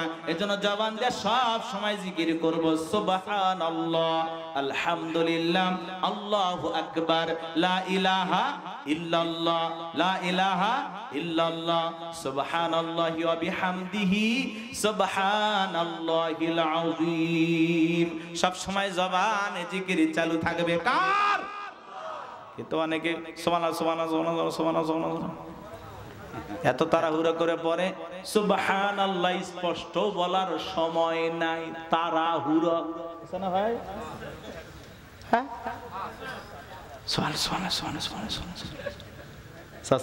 এত তাড়াহুড়ো কেন? আস্তে আস্তে বলেন, সুবহানাল্লাহ সুবহানাল্লাহ সুবহানাল্লাহ। কয় হুজুর এত সময় পাওয়া যাবে, দেরি হয়ে যাবে। সময় কার? 24টা ঘন্টার মধ্যে 2-1 ঘন্টা মালিকের জিকিরে কাটানো যাবে না? কথা বলেন। কপাল পোড়া সময়। সময় মানে বাপের কেনা সম্পত্তি। সময় কার? আল্লাহর দেয়া দান। এই জন্য বাজান জবানে জিকির চালু রাখতে হবে। আল্লাহর জিকির করতে করতে যেন দুনিয়া ছাড়তে পারে। এই জবানটা যত পরিষ্কার থাকবে, দিলটা তত পরিষ্কার থাকবে। আল্লাহর জিকির যদি অন্তরে থাকে, অন্তরে মরিচা পড়বে না, অন্তরটা পরিষ্কার থাকবে, অন্তর আলোকিত থাকবে। কথা বলেন। মানুষ আর যে জবানে সবসময় আল্লাহর জিকির আসবে, ওই জবান দিয়ে কখনো গালি আসবে না। কথা বলেন না কেন? রাগ করতেছেন? কষ্ট মনের মধ্যে নেবেন না, সব সময় আল্লাহর জিকির করবে ইনশাআল্লাহ। আল্লাহ। সম্মানিত ভাইয়েরা আমার, কবরে যারা গেছে ওরা জানে একবার সুবহানাল্লাহ বলার কত দাম। কথা বলেন। ওরা একটু সময় খুঁজতেছে আল্লাহর জিকিরি করার জন্য, একটা সিজদা দেওয়ার জন্য ওরা কান্নাকাটি করতেছে, কিন্তু এই সময় আর পাবে না। কারণ দুনিয়াতে আসার চান্স আছে, আল্লাহ একবার পাঠাইছে, দ্বিতীয়বার আসার কোনো চান্স নাই, কোনো চান্স নাই। এই জন্য যা করার এই একবারই নেক আমল করে আখিরাতের প্রস্তুতি গ্রহণ করে আল্লাহর প্রিয় গোলাম হয়ে খাঁটি মুসলিম হয়ে মৃত্যুবরণ করা লাগবে। কথা বলেন ঠিক কি? নেক আমলের পাল্লাটা ভারী করা লাগবে। যত বেশি নেক আমল করা যায়, যত বেশি আখিরাতের অ্যাকাউন্টে সব জমানো যায়, যত বেশি দুনিয়াতে ভালো কাজ করা যায়, যত বেশি নেক আমল করা যায়। কথা বলেন ঠিক কি না? করব তো ইনশাআল্লাহ। আল্লাহ করার তৌফিক দান করুন। জোরে বলুন আমিন। আমার ভাইয়েরা দিল দিয়ে কথাগুলো বোঝার চেষ্টা করবেন। রক্তাক্ত জিহ্বা নিয়ে হযরত বিলাল আল্লাহর জিকির করে আর চোখের পানি ছেড়ে দিয়া কাঁদেন আর ডেকে বলেন, আল্লাহ তুমি তো সেই আল্লাহ, ইব্রাহিমের জন্য যদি নমরুদের আগুনকে ফুলের বাগান বানায় দিতে পারো, ও আল্লাহ তুমি কি পারো না আমি বেলালের বুকের পাথরটাকে তুলার মতো নরম বানায় দিতে? বুকের উপরে পাথর থাকার কারণে তোমার মতো মালিকের জিকির করতে বড় কষ্ট হয়। ও আল্লাহ তুমি কি পারো না বেলালের বুকের পাথরটাকে তুলার মতো নরম বানায় দিতে? হযরতে বেলাল দোয়া করতে দেরি, আসমানের মালিক আল্লাহ দোয়া কবুল করতে দেরি করে নাই। বেলালের বুকের পাথরটাকে আমার আল্লাহ তুলার মতো নরম বানিয়ে দিয়েছেন। বলুন সুবহানাল্লাহ। আশিক রাসূল বেলাল, নবীর পাগল বেলাল, নবীকে কতটা মহব্বত করতেন জানেন? নবীজি যখন মক্কা নগরীতে পথ চলতো, বেলাল একবার ডানে যায় একবার বামে যায়। নবী ডেকে বলে, বেলাল বুঝি না, একবার ডানে যাও একবার বামে যাও, কারণটা কি? বেলাল ডেকে বলে, নবী তামাম মক্কার কাফের বেঈমান হলো আপনার শত্রু। ও নবী আপনাকে শত্রুতা করে ডান থেকে যদি তীর নিক্ষেপ করে গো নবী, আমি ডান দিকে যাই বুকটা বাড়ায় দেই, ওই তীরটা যেন সর্বপ্রথম আমি বেলালের বুকের ভিতরে ঢোকে। আবার বাম দিকে যাই, মনে মনে ভাবি ওরা যদি বাম থেকে তীর নিক্ষেপ করে গো নবী, ওই তীরটা যেন সর্বপ্রথম আমি বেলালের বুকের ভিতরে ঢোকে। আমি বেলাল মারা গেলে ইসলামের ক্ষতি হবে না, আপনি নবী মারা গেলে ইসলাম আর মাথা উঁচু করে সামনের দিকে দাঁড়াতে পারবে না। চিৎকার মেরে বলুন আল্লাহু আকবার। আশিক রাসূল বেলাল, নবীর পাগল বেলাল, নবী যেদিন ইন্তিকাল করেছিলেন বেলাল ছোট্ট বাচ্চার মতো ফুপিয়ে ফুপিয়ে কান্না করে। সাহাবীরা দেখে বলে, বেলাল এইভাবে কান্না করো না। বেলাল কারো কথা শোনে না, বলে না না আমি আর কোনোদিন আযান দেব না, আমি আর মদিনায় থাকবো না, মদিনায় নবী নাই, আমি বেলাল থাকতে পারবো না। বিশ্বনবী সোমবারের দিন ইন্তেকাল করেছিলেন। তামাম পৃথিবীর উম্মতকে কাঁদিয়ে নবী বিদায় নিলেন। বুধবারের দিনে নবীজির দাফন সম্পন্ন হয়েছিল। বেলাল মনের দুঃখ কষ্ট নিয়ে চলে গেল মদিনা ছেড়ে। 6 মাস অতিবাহিত হয়ে যায়, বেলাল মদিনায় আসে না। 6 মাস পরে নবীজি বেলালকে ঘুমের ঘরে ডেকে বলে, বেলাল কত মানুষ দূর দূরান্ত থেকে আইসা আমি নবীর কবরের পাশে দাঁড়ায় সালাম দেয়, আমি নবীর রওজার পাশে দাঁড়ায় সালাম দেয়। বেলাল আয় আয় একবার মদিনায় আইসা আমি নবীকে সালাম দিয়ে যা।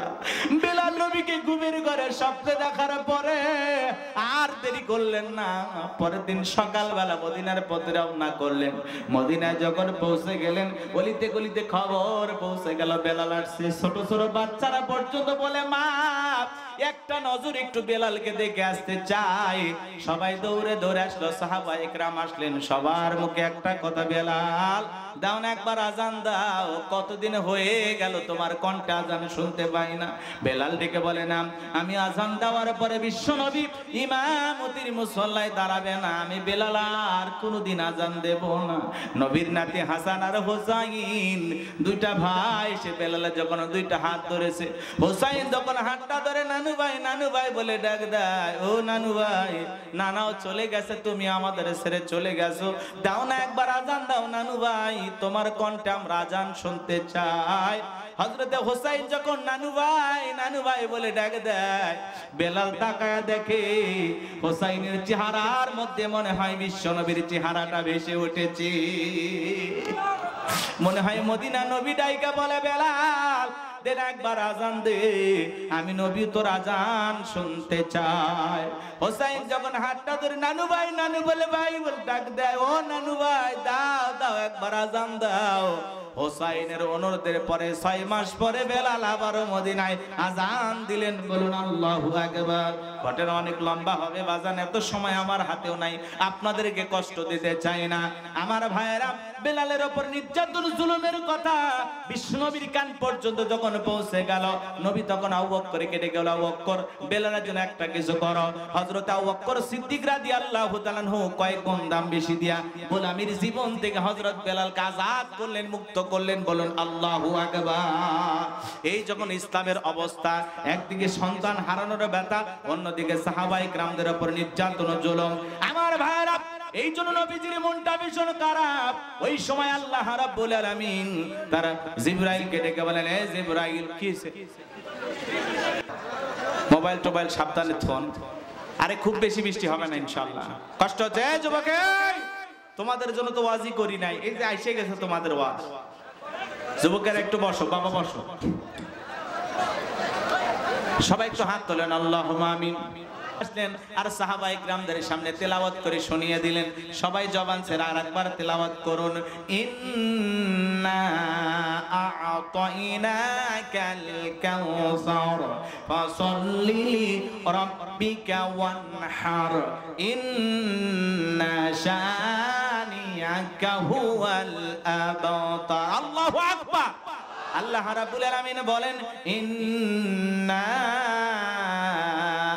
আ'তাইনাকাল কাউসার, অবশ্যই আমি আল্লাহ পাক আপনাকে হাউজে কাউসার দান করেছি।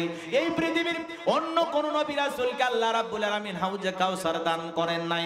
আপনারা আমার নবীকে আল্লাহ তাআলা হাউজে কাউসার দান করেছেন। আমার ভাইয়েরা, আল্লাহ রাব্বুল আলামিন জানিয়ে দিলেন, ইন্না আ'তাইনাকাল কাউসার, নিশ্চয়ই আমি আল্লাহ পাক আপনাকে হাউজে কাউসার দান করেছি। এই হাউজে কাউসারের পানি দুধের মতো সাদা, পানির মতো ক্লিয়ার। ওই কঠিন কিয়ামতের ময়দানে যেদিন বিচার দিবস কায়েম হয়ে যাবে, এই হাউজে কাউসারের পানির কত দাম জানেন বাজান গো আমার? এই পানি দুনিয়ার সাধারণ কোনো পানির মতো পানি না। এই হাউজে কাউসারের পানি মধুর চাইতেও মিষ্টি। সুবহানাল্লাহ বলে। ওই কঠিন কিয়ামতের ময়দানে যেদিন বিচার দিবস কায়েম হয়ে যাবে, বিচার দিবসের একদিন হবে 50,000 বছরের সমান। যেদিন সূর্য সহাত মাথার উপরে চলে আসবে, যেদিন জমিন হয়ে যাবে তামার জমিন, পাহাড় পর্বত নদী নালা খাল বিল বিল্ডিং ইমারত কোনো কিছু থাকবে না। কুল্লু মান আলাইহা ফান, এই পৃথিবীর জমিনে সবকিছু আল্লাহ তাআলা ধ্বংস করে দেবেন। ওই কঠিন কিয়ামতের ময়দানে যেদিন ভাই ভাইয়ের কাছ থেকে পালিয়ে যাবে, পিতা মাতা সন্তানের কাছ থেকে পালিয়ে যাবে, স্ত্রী স্বামীর পরিচয় দেবে না, স্বামী স্ত্রীর পরিচয় দেবে না। ওই কঠিন কিয়ামতের ময়দানে আল্লাহর আরশের ছায়া ছাড়া আর কোনো ছায়া থাকবে না। সেদিন মানুষ পানি পানি বলে চিৎকার মারবে। বিশ্বনবী হাউজে কাউসারের পেয়ালা নিয়ে দাঁড়িয়ে থাকবেন, দলে দলে মানুষ নবীজির দিকে রওনা করবেন হাউজে কাউসারের পানি পান করার জন্য। কিছু মানুষের চোখের সামনে আল্লাহ তাআলা পর্দার আবরণ তৈরি করে দেবেন। আমার নবী তখন ডেকে বলবেন, আল্লাহ, সংখ্যায় আমি আমার অনেক উম্মতকে দেখতে পাইলাম, কেন জানি সংখ্যাটা কমে গেল, বুঝতে পারলাম না। আমার আল্লাহ তখন ডেকে বলে, বন্ধু, পাইকারি করে আপনি সবাইকে হাউজে কাউসারের পানি পান করাইতে পারবেন না। দুনিয়ার জীবনে 2টি অপরাধ করেছিল যারা, আপনার হাতে আজকে হাউজে কাউসারের পানি পাবে না তারা। জোরে বলেন, অপরাধ কয়টি? কিসে বাবা? হ্যাঁ, কি সমস্যা হচ্ছে আপনাদের? চাচা বলতেছে শেষ করা লাগবে। হ্যাঁ, খারাপ লাগে? কয়েকটা মিনিট, এই যে আলোচনা 3টা একদম একেবারে 15 মিনিটের মতো সময় দিলেও কষ্ট করে একটু বলে দিয়ে দেন। হ্যাঁ, আলহামদুলিল্লাহ বৃষ্টি কমে গেছে, আলহামদুলিল্লাহ বলেন। আল্লাহর সাহায্য আসবে ইনশাআল্লাহ। বাবাজি অপেক্ষা করেন, হয়ে গেছে, আমরা দোয়া করে দেব ইনশাআল্লাহ। একটা বছরের জন্য এই আলো নিভে যাবে, আয়োজন নিভে যাবে। কথা বলেন ঠিক কিনা? আমরা তো কোরআন হাদিস থেকে কথা বলার চেষ্টা করি, তারপরে অনেক মানুষের কাছে খারাপ লাগে। কথা বলেন না কেন? আপনারা দেখেছেন ভারতের বুকে ডক্টর ইউনূসের উসুর বানাইছে, উসুর। কথা কয় না কেন? রাগ করতেছেন? একটা রাষ্ট্রীয় ব্যক্তি, প্রধান উপদেষ্টা, যাকে আমরা বর্তমান বাংলাদেশের প্রধানমন্ত্রীর জায়গায় রাখছি, তাই না? প্রধান উপদেষ্টা, তো ওনার উসুর বানাইয়া ভারতে পূজা করা হচ্ছে। ডক্টর ইউনূসের মূর্তি বানাইছে। কথা কর না কেন? উসুর মানে কি বোঝানো হয়? শয়তানকে বোঝানো হয়। কথাকে বুঝতে পারছেন? খারাপ বিষয়টাকে বোঝানো হয়। তো এই বিষয় নিয়ে আমি কথা বলেছি। একজন আমারে ফোন দিয়ে বলে, হুজুর আপনি ইউনূসের পক্ষে কথা বললেন কেন? কেন, কি হয়েছে? কচ্ছে ইউনূস কি মুসলমান? আমি তো বলি ভাই আমার কাছে মুসলমানই তো মনে হয়। ঈদ আসলে দেখি মাথায় টুপি দিয়া বাইতুল মুকাররমে গিয়ে নামাজ আদায় করে। কথা বলেন ঠিক কি না? আমাকে দেখে তো মুসলিম নেতাই মনে হয়। বলে না, ইউনূস মুসলমান না। উনি আমাকে ফোন দিয়ে হুমকি দিয়ে বলতেছেন, শোনেন আগামীতে আবারও যদি আমরা ক্ষমতায় আসি, কারা আসবে বোঝেন না? বলতে বুঝতেছেন তো? আগামীতে আবারও হাসিনা আসবে, আওয়ামী লীগ ক্ষমতায় আসবে, আর সেদিন মাইকিং করে খোঁজা হবে গোলাম রব্বানীকে ধরিয়ে দিলে 5 লাখ টাকা, আমির হামজাকে ধরিয়ে দিলে 10 লাখ টাকা, এইভাবে মাইকিং করা হবে আপনাদের নামে। আপনারা কেন ইউনূস সরকারের পক্ষ নিলেন? কথাকে বোঝেন না? আচ্ছা, ইউনূস সরকার তার মূর্তি বানাইছে ভারতে, উসুর বানায় তাকে পূজা করা হচ্ছে। একজন মুসলিম তাকে অমান্য করা হচ্ছে, তাকে এইভাবে বিকৃতি করে উপস্থাপন করা হচ্ছে, তার প্রতিমা বানায়া তাকে অপমান করা হচ্ছে। এর প্রতিবাদ করা কি অন্যায়? জোরে বলেন, এর প্রতিবাদ করা কি অন্যায়? তার পক্ষে কথা বলা কি এটা কি বলেন? এটার নাম রাজনীতি? এটার নাম রাজনীতি না। তারপরে উনি বলতেছে ম্যাডাম আসবে, আমি বলতেছি অবশ্যই আসবে। আমরা বারবার বলি উনি আসুন। কথা কয় না? এটা তার বাপ দাদার দেশ, উনি কেন আসবে না? কেনই বা রাগ করে ভারতে আসে আমরা তো বুঝলাম না। আর মেয়ে মানুষ কতদিন বাইরে থাকবে? উনি আসুক তো এই দেশে, আসতে সমস্যা আছে ভাই? উনি যাওয়ার আগে যেমন আমাদেরকে বলে যান নাই, আসার আগেও বলার দরকার না, যে দিক দিয়ে মন চায় আসবে। তবে উনি বারবার বলেন আমি দেশের কাছে আছি, শর্ট করে ঢুকবো। কথা কয় না কেন? তো উনি আসলে কি আমাদের আপত্তি আছে ভাই? উনি আসলে এদেশের মানুষ বুঝবে, এদেশের যারা দায়িত্বশীল আছে তারা বুঝবে ওনার অবস্থাটা কি হবে। কথা বলে ঠিক কিনা? ওনাকে আবার চেয়ারে বসালে আমাদের আপত্তি আছে? বসান, নিয়ে আসেন। কথা কন না কেন? কিন্তু অত সহজ না। যুবক শোনি, মনে রাখছ না ভুলে গেছো তোমরা? এদিক শোনেন, বিদা আমাদেরকে হুমকি দিয়ে লাভ নাই। আপনি আমাকে ফোন করে হুমকি দিচ্ছেন যে আপনি ইউনূসের পক্ষে কথা বলেছেন, আপনার খবর আছে। আপনারা ধর্ম ব্যবসায়ী নানান কথা বলে আমাদেরকে গালি দিতেছেন। গালি দেন, কোনো সমস্যা নাই। আমাদেরকে মৌলবাদ বলতে পারেন, রাজাকার বলতে পারেন, আমাদেরকে চামচা বলতে পারেন, দালাল বলতে পারেন, কোনো সমস্যা নাই।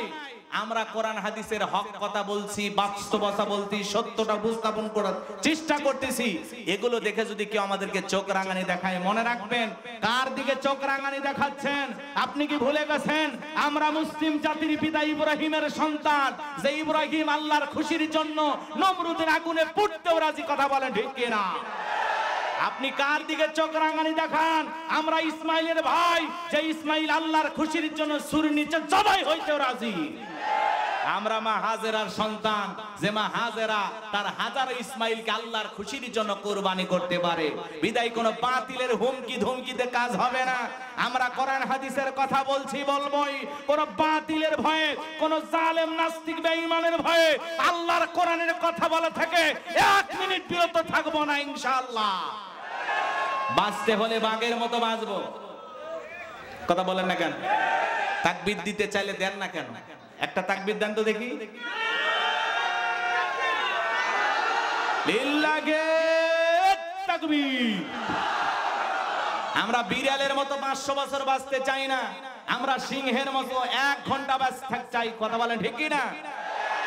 বাঁচলে বীরের মতো বাঁচবো। মুসলমান বীরের জাতি, মুসলমান কাপুরুষের জাতি না। মুসলমান মাথা উঁচু করে বেঁচে থাকার জাতি, মাথা নত করার জাতি না। আমাকে হুমকি দেয় ফোন দিয়ে, খুলনা থেকে এক বেচারা ফোন দিয়ে সেই হুমকি হুজুর দেখে নেওয়া হবে আপনার যখন আমরা ক্ষমতা আসবো ঘোষণা করব 5 লাখ টাকা পুরস্কার গোলাম রব্বানীকে ধরিয়ে দেন। আরে ভাই, আমাদের 116 জন আলেমের তালিকা করেছিল, আমার রোল নাম্বার ছিল 23। কথা বলেন না কেন? হক কথা বলার কারণে মেহেরপুরে আমাকে 9 ঘন্টা আটকে রাখা হলো। তো এরকম আমরা সেই দিনগুলো পাড়ি দিয়েছি। আলহামদুলিল্লাহ, ভয় নাই, জীবন তো চলেই গেছে। আল্লাহ যেন হক কথা বলার তৌফিক দান করেন। এ কণ্ঠ আছে যতদিন কোরআন হাদিসের হক কথা বলবো ততদিন। আল্লাহর কোরআনের জন্য মরতে রাজি আছি তো ইনশাআল্লাহ। আল্লাহর এই জমিন আল্লাহ দিন কায়েমের জন্য আমরা মরতে রাজি আছি তো ইনশাআল্লাহ। কারা কারা কোরআনের জন্য জীবন দিতে প্রস্তুত? দুই হাত তুলে আল্লাহকে দেখান, লিল্লাহি তাকবীর, লিল্লাহি তাকবীর। আমরা দালালি করি কোরআনের, কথা বলেন ঠিক কি না? আমার ভাইরা দিল দিয়া কথাগুলো বোঝার চেষ্টা করবেন। বিশ্ব নবী তখন ডেকে বলতেছেন, আল্লাহ সংখ্যায় আমি আমার অনেক উম্মতকে দেখতে পাইলাম, কেন জানি সংখ্যাটা কমে গেল। আমার আল্লাহ ডেকে বলে, বন্ধু পাইকারি দামে আপনি সবাইকে হাউজে কাউসারে পানি পান করাইতে পারবেন না। দুনিয়ার জমিনে দুইটি অপরাধ করেছিল যারা, আপনার হাতে আজকে হাউজে কাউসারের পানি পাবে না তারা। জোরে বলেন বাজান, কয়টি অপরাধ? আর একটু জোরে বলেন, কয়টি অপরাধ? কি সেই দুইটি অপরাধ জানার দরকার আছে না নাই? কারা কারা শুনবেন একটু দুই হাত তুলে আল্লাহকে দেখা। হাত নামান বাজান, অনেক কষ্ট করেছেন আপনারা, অবশ্যই আমি বলার চেষ্টা করব, দিল দিয়ে কথাগুলো বোঝার চেষ্টা করবেন।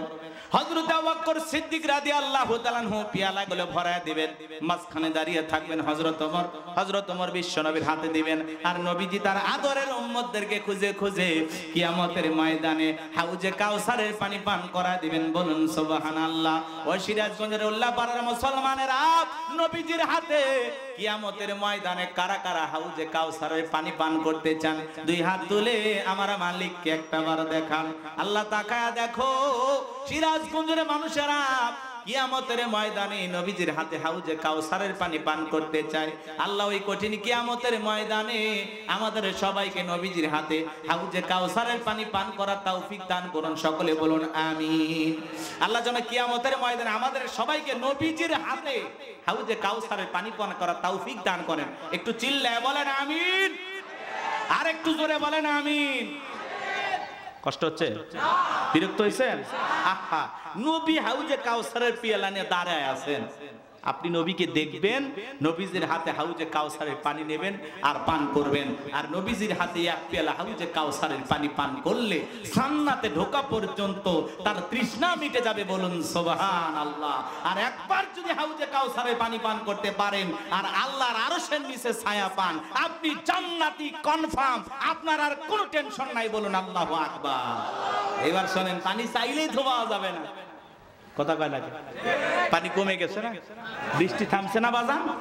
আলহামদুলিল্লাহ। দেখেন এখানে আল্লাহওয়ালা আছে, এখানে অনেক আল্লাহওয়ালা আছে, আমি বিশ্বাস করি। শোনেন, এদিকে সংক্ষিপ্ত করে দিচ্ছি, আমার দিল দিয়ে কথা। এই যুবক, এদিকে এদিকে আমার দিকে কান দাও। শোনা, এদিকে আমার দিক তাকান। তাক করতেছেন? এদিকে তাকান। হাউজে কাউসারের পানি চাইলে তো পাওয়া যাবে না, কাজ করা লাগবে। আমি আপনাদের এলাকা আসার পরে একটা ছেলের হাতে কিছু চকলেট দিলাম, আর একটা বদনা ধরায় দিয়ে বললাম, বাবা এক বদনা পানি এনে দাও, একটু উজু বানাবো। ওই ছেলেটা চকলেট পায় মারছে, দেবো মাঝখানে আসার খাইয়ে পড়ে গেছে, হাঁটু ছিলে গেছে, রক্ত বের হয়েছে, কিন্তু চকলেট আছে, এজন্য উঠে দাঁড়াইছে, বদনা ভরে পানি নিয়ে আমার সামনে হাজির। আমি তখন বললাম, বাবা এই পানি টানতে গিয়ে তোমার কষ্ট হয়েছে, মাঝখানে আসার খাইয়ে পড়ে গেছো, হাঁটুতে ব্যথা পাইছো, রক্ত মনায় বের হয়েছে, চামড়া মনায় ছিলে গেছে। ওই ছেলেটার হাতে চকলেট থাকার কারণে বলতেছে, আমি এরকম কত পড়ে যাই, আমার কিছুই হয় না। চকলেট থাকার কারণে ব্যথাকে ব্যথা মনে হচ্ছে না, কষ্টকে কষ্ট মনে হচ্ছে না। কিয়ামতের ময়দানে নবীজির হাতে এক পেলা হাউজে কাউসারের পানি যদি পান করতে পারেন, কিয়ামতের কঠিন দিন আপনার কাছে কঠিন মনে হবে না, আল্লাহ সহজ করে দেবেন। বলুন সুবহানাল্লাহ। এখন সেই পানি চাইলেই তো পাওয়া যাবে না, একটু কাজ করা লাগবে, একটু কষ্ট করা লাগবে। কথা বলেন? ঠান্ডা পানিতে উযু বানায় নামাজ আদায় করা লাগবে। হঠাৎ করে যদি নতুন নতুন মুসল্লি নামাজি হয়ে যায়, নামাজ ধরে, পুরাতন যারা মুসল্লি থাকে এরা নতুন মুসল্লি দেখে ঠাট্টা বিদ্রুপ করে বলে, হ্যাঁ আজকে সূর্য কোন দিক উঠছে, উত্তর পাড়ার বাসা দিকে মসজিদে, এরকম বলে কিনা? বলেন, বলে কিনা? আমি তাদেরকে বলতে চাই, মুরব্বী চাচা সাবধান, সাবধান মুরব্বী, মুরব্বী সাবধান। আপনি তো দাওয়াত দিয়ে 5 জনকে মসজিদে আনতে পারেন না। কথা বলেন? নতুন কেউ নামাজ ধরেছে, এটা না ঠাট্টা বিদ্রুপ করা যাবে না, হাসি তামাশা করা যাবে না। পারলে তার জন্য দোয়া করেন যে, ভাতিজা তুমি নামাজ পড়তে মসজিদে আসছো, দেখে দিলটা ভরে গেছে, আল্লাহর কাছে দোয়া করি আল্লাহ যেন তোমাকে মৃত্যু পর্যন্ত 5 ওয়াক্ত নামাজ জামাতের সহিত আদায় করার তৌফিক দান করেন। দোয়া করে ভালোবেসে বুকে টানবেন, ঘৃণা ছড়ানো যাবে না, কথা বলে ডেকে না। পারলে আসরে নামাজ পড়ে বলেন, ভাতিজা তুমি নামাজ পড়তে আসছো দেখে কি যে খুশি লাগছে, এক কাপ চা না খায়া চাচা ছাড়বে না। এই বেটা কথা কয় না, এইরকম মানুষ হওয়া লাগবে। ভালোবেসে বুকে টানেন, ঘৃণা ছড়ানো যাবে না। আর আপনি টিটকারি মারেন, নামাজ 2 দিন পরে আবার ছাড়িয়ে দিবি না তো। আপনার এই ঠাট্টা বিদ্রুপ শুনে ওই লোকটা যদি পরে ওক্ত থেকে আর মসজিদে না আসে, পরে আসর মাগরিব এশা যদি পড়তে না আসে, আপনার কারণে এই লোকটা যদি আবারও বেনামাজি হয়ে যায়, আল্লাহর কাছে কি জবাব দেবেন? আপনার আচরণের কারণে ওই লোকটা যদি আর নামাজ না পড়ে, কি জবাব দেবেন? কি চাচা কথা ঠিক আছে? হ্যাঁ, তাহলে বুকে টানবেন। যুবক বয়সে একটু দাঁড়িয়ে রাখছে, এটা নিয়ে সমালোচনা করে, আছে না নাই?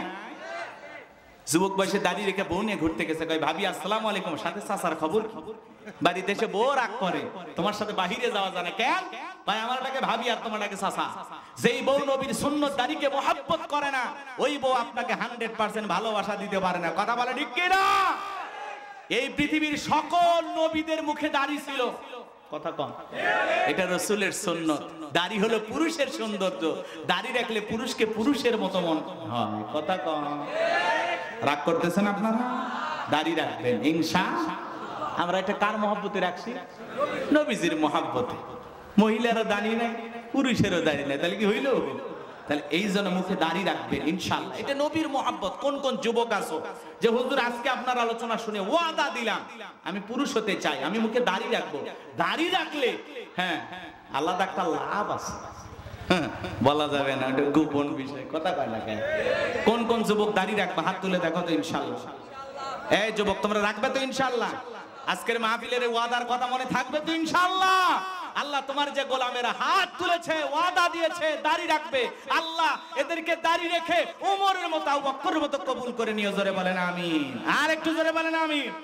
ভাতিজা কথা তোর মনে থাকে? হাত নামাও, কষ্ট হচ্ছে মনে হয় আপনাদের। আমার ভাইয়েরা, হাউজে কাউসারের পানি পান করতে গেলে কাজ করা লাগবে 2টি। জোরে বলেন কয়টি? হাত তুলে বলেন, এই যে 2 আঙ্গুল থেকে বলেন কয়টি? 2টি। আরো জোরে, জোরে বলো না, উঠেই যাবে, আরো জোরে। একটু মিছিল করার অভ্যাস করেন, 16 বছর মিছিল করতে পারেননি, সামনে মিছিল করা লাগবে।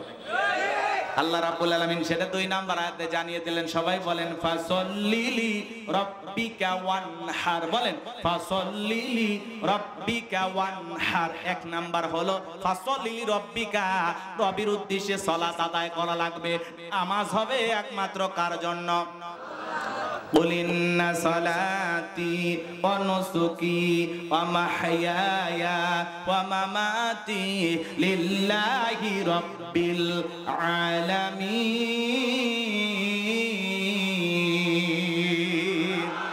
সূরা আনআম আয়াত নাম্বার 162।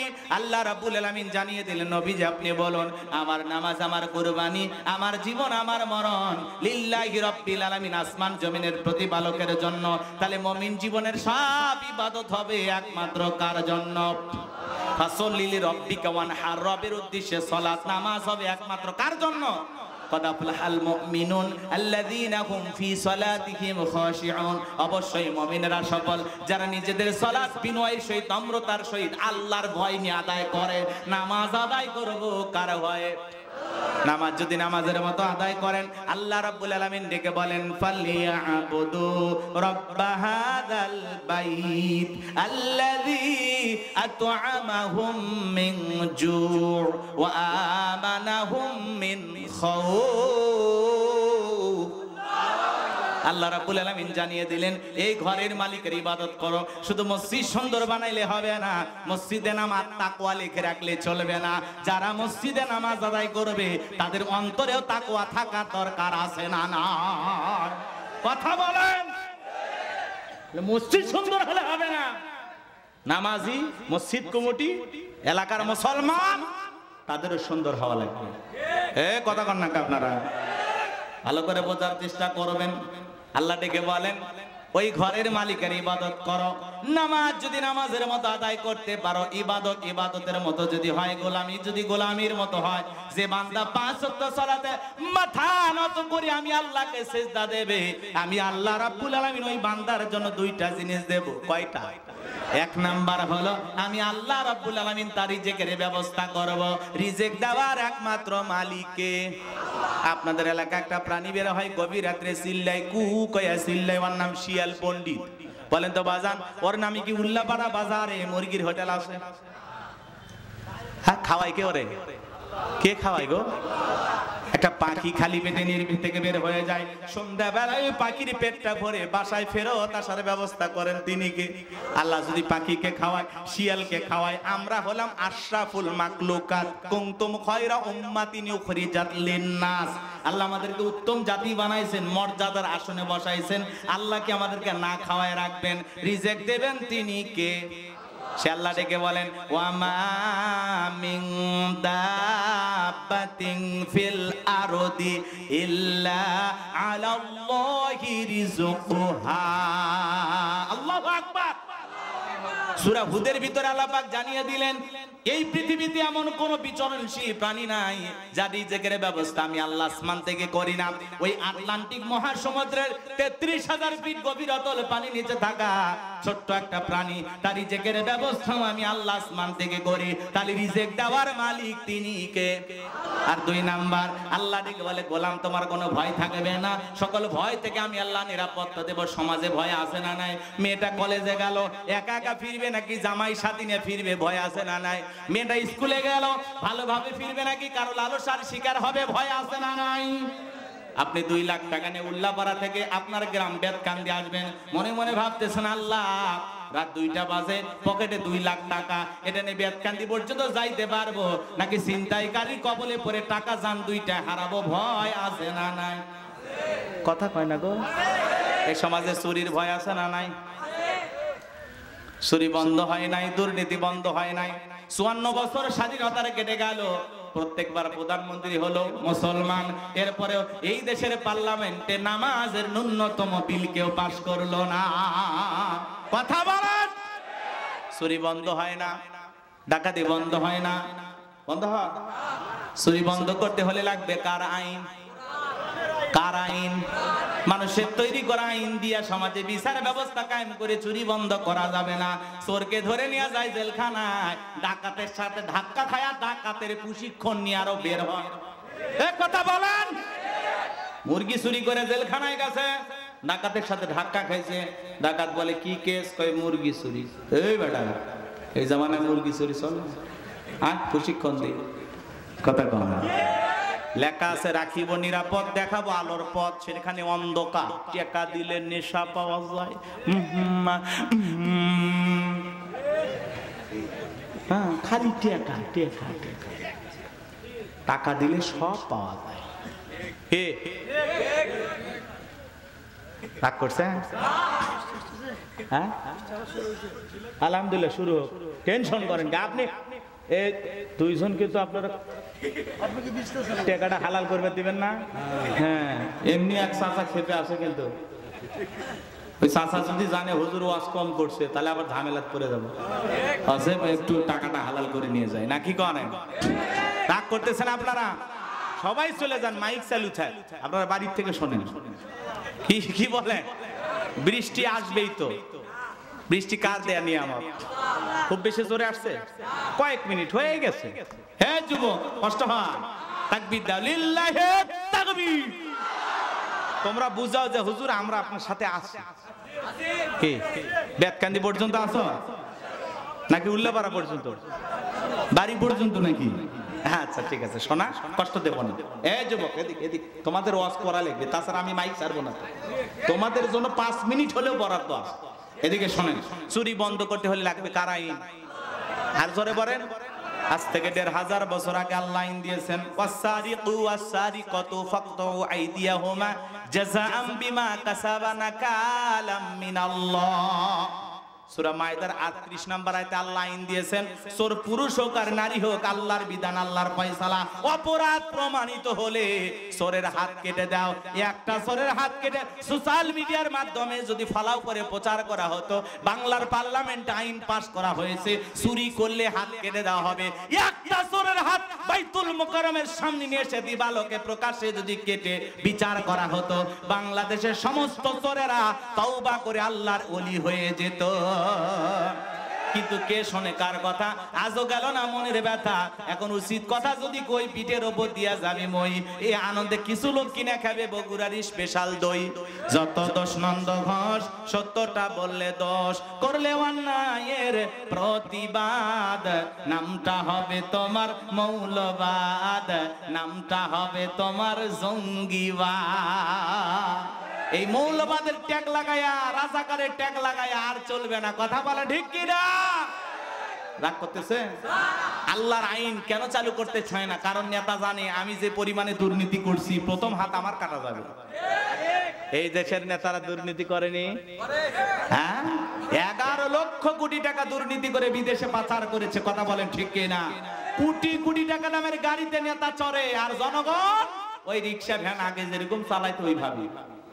জনগণের উন্নয়ন হয় না। আর এই দেশের জনগণকে উন্নয়নের স্লোগান দিয়া নেতার উন্নয়নে বিদেশে যায় বেগম পাড়া বানাইছে। কথা কর ঠিক কিনা? জোর করে জায়গা জমি দখল করে, টেন্ডার বা চাঁদাবাজ, ক্যাডার মাস্তান আছে না নাই? সে এমপি মন্ত্রীরা বড় বড় কথা বলতো, আরে একজন তো মুখ ভ্যালটাই বলতো, আছে না? গেছে গেছে সে এমপি মন্ত্রীরা কই, এই যে কয়েকদিন আগে এক মারা গেল তোফায়েল আহমেদ, কথা কয় না কে? এরাও এমপি ছিল, মন্ত্রী ছিল, আজকে মারা যাচ্ছে। দুনিয়া ক্ষণিকের বাজার। ক্ষমতায় ছিল, পুলিশ র‍্যাব সবাই সালাম দেয়, সেলুট দেয়, হ্যাঁ? আর এখন ক্ষমতা নাই, জেলখানায়, রিকশাওয়ালা দেখে হাসে। কথা কন ঠিক কিনা? এই হলো ক্ষমতা। বাহাদুরি করতে নাই, ইনসাফ করতে হয়, আদল প্রতিষ্ঠিত করতে হয়। এমপি মন্ত্রীরা কেউ নাই, সব পালিয়ে গেছে। মন্ত্রীরা সব কোথায় গেল? এমপিরা সব কোথায় গেল? কোথায় কাদের কাকা? ওদের সারা দেশটা এখন লাগে ফাঁকা ফাঁকা। পালাবো না, পালাবো না, পালাবো না, যায় না তাদের দেখা। ওদের সারা দেশটা এখন লাগে ফাঁকা ফাঁকা। আইন মন্ত্রী আটকে গেল আইনেরই ফাঁকে, দাড়ি সারা দরবেশটারে ভণ্ড ভণ্ড লাগে। দাড়ি কেটে নৌকা চড়ে পালাচ্ছে। ওরা জীবন দিয়েছে তাও নৌকা ছাড়ে না। এই দিক দিয়ে ওরা ভালোই আছে। কথা কন না, দাড়ি সারা দরবেশটারে ভণ্ড ভণ্ড লাগে। রাগ করছে না? থাক, বলবো না। হে যুবক, কি কথা সত্য না মিথ্যা? পলকের ঝলক গেল, পলকের ঝলক গেল, থামিয়ে নেটের চাকা। ওদের সারা দেশটা এখন লাগে ফাঁকা ফাঁকা। কথা কন না কে? শামীম ওসমানের নাম শুনেনি? হ্যাঁ, কি স্লোগান? শামীম ওসমান দেখা হলে বলতো খেলা হবে। আজকে উনি বিদেশে আছে, বউ বাচ্চা নেই, সেই ভিআইপি গাড়ি নিয়ে ঘুরতেছে। মমতাজ আপা, হ্যাঁ, সংসদে যারা ঘাটতে যায় গান গায়, এই দেশের সংসদকে নাপাক করেছিল। শাহজালালের পুণ্যভূমিতে এদেশের জনগণের ট্যাক্সের টাকা দিয়ে, হ্যাঁ, জনগণের রক্ত ঘামের পয়সা দিয়ে যে দেশে সংসদ চলে, সেই দেশে জনগণের দুঃখ দুর্দশার কথা তুলে না ধরে নেত্রীর প্রশংসায় গান বানাইতো। মা হাসিনা, কি স্লোগান, কি গান! এত আমোদ প্রমোদ কইরা কি হইল লাভ? হ্যাঁ, সে গণভবন পড়ে আছে তারা না। ওই যে দেখলেন না কয়েকদিন আগে নেপালের প্রেসিডেন্ট পালাইছে না, শ্রীলঙ্কা পালাইল না, আরো কোন যেন এক দেশে আবার পালাইছে নতুন করে। আবার পাশের যে দেশ আছে নরেন্দ্র মোদী, এরও পালানো পালানো ভাব। ওই দেশের এক নায়ক বিজয় থেলাপতি নাম, যুবকেরা তো ভালোই ছিল। এই নায়ক ঘোষণা করছে যে নরেন্দ্র মোদী একটা ফ্যাসিস্ট স্বৈরাচার শাসক, এবং বলেছে আগামী নির্বাচনে নরেন্দ্র মোদীর অবস্থা আমরা দেখে নেব। এবং যেটুকু বোঝা যাচ্ছে যে একজন নায়কের কাছে নরেন্দ্র মোদী জিরো হয়ে গেছে। সেই নায়কের এত ভক্ত, কয়েকদিন আগে এক নির্বাচনী জনসভায় প্রায় 40 জন মানুষ হতাহতি করে মারাই গেছে। যেখানে যায় লক্ষ লক্ষ মানুষ এই বিজয়ের সমাবেশ। তার মানে ভারতের মানুষও নরেন্দ্র মোদীর কাছ থেকে মুক্তি চায়। কথা বলেন ঠিক না? কারণ এরা হলো গুজরাটের কষা, এরা মুসলমানকে সহ্য করে না, এরা মুসলমানকে হত্যা করে রাজনীতি করে। কথা বলেন ঠিক কিনা? ইনশাআল্লাহ আমরা বিশ্বাস করি এই জালেমের একদিন চূড়ান্ত পরাজয় হবে, আর পৃথিবীতে যদি আল্লাহ হায়াত দেয় আমরাও জীবিত থেকে দেখবো ইনশাআল্লাহ। এরও হেলিকপ্টারে চড়া লাগবে খুব তাড়াতাড়ি। কথা কয় না কেন? যাই হোক তরুণ যুবকেরা শুনে নাও, জেনে নাও, আমি যে কথা বলতে চাচ্ছিলাম, আসল্লিলি রব্বিকা, রবির উদ্দেশ্যে সালাত নামাজ হবে একমাত্র কার জন্য? এর একটু জোরে বলেন কার জন্য? নামাজ নামাজের মতো আদায় করলে আল্লাহ রিজিক দেবেন, নামাজ নামাজের মতো আদায় করলে আল্লাহ নিরাপত্তা দেবেন। নিরাপত্তা কে দেবেন? আল্লাহর চাইতে বড় নিরাপত্তা প্রদানকারী আর কেউ আছে? তাহলে আল্লাহর কাছে নিরাপত্তা চাইলে কি আদায় করা লাগবে? সালাত আদায় করা লাগবে। শুধু মসজিদটা সুন্দর করলে হবে না। আজকের মাহফিল থেকে ওয়াদা দেন, কারা কারা 5 ওয়াক্ত সালাত আদায় করে আল্লাহকে রাজি খুশি করবেন? 2 হাত তুলে দেখান। আল্লাহ আমাদের নামাজি বানায়া দাও। জোরে বলেন আমিন। নামাজ পড়বেন, নিজেকে পরিবর্তন করবেন ইনশাআল্লাহ। ওয়ানহার মানে কুরবানি করা, নিজের আমিত্বকে কুরবানি করা, অহংকারকে কুরবানি করা, নিজের ভিতরে থাকা পশু সুলভ আচরণকে কুরবানি করা। কুরবানি করা মানে ত্যাগ করা, উৎসর্গ করা, বিলিয়ে দেয়া, বন্টন করা। ভোগের নাম কুরবানি নয়, ত্যাগের নাম হলো কুরবানি। এদিকে এদিকে এদিকে আমার দিক তাকান। কুরবানির ওয়াজ আপনাদের মসজিদের ইমাম সাহেব করবে, আমার কুরবানির ওয়াজ করার সময় নাই। দেখবেন কুরবানির সময় এমনও মুসলমান পাওয়া যায় 7 জন ভাগে একটা গরু কেনে, 4 জন দড়ি ধরে টানে, পিছন থেকে 3 জন ঠেলে। এমন গরু কেনে রে ভাই, সেই গরুর উপরে বয়স্ক ভাতা ওয়াজি, শরীরে সব হাত দেখা যায়। কথা কর না কেন? এমন দুর্বল গাবি জবাই করলে হবে না। আল্লাহ বলেন তাসুরুন নাদিরিন, চমৎকার হুষ্টপুষ্ট দেখতে সুন্দর আকর্ষণীয় একটা গাবি জবাই করতে হবে। আপনি হলে কি গরু জবাই করেন? হ্যাঁ, রাগ করতেছেন? আর শোনেন, কুরবানি যারা দিবেন 3টা জিনিস খেয়াল রাখবেন। 1 নাম্বার নিয়ত সহি, কুরবানি আল্লাহর জন্য। কার জন্য? কার জন্য?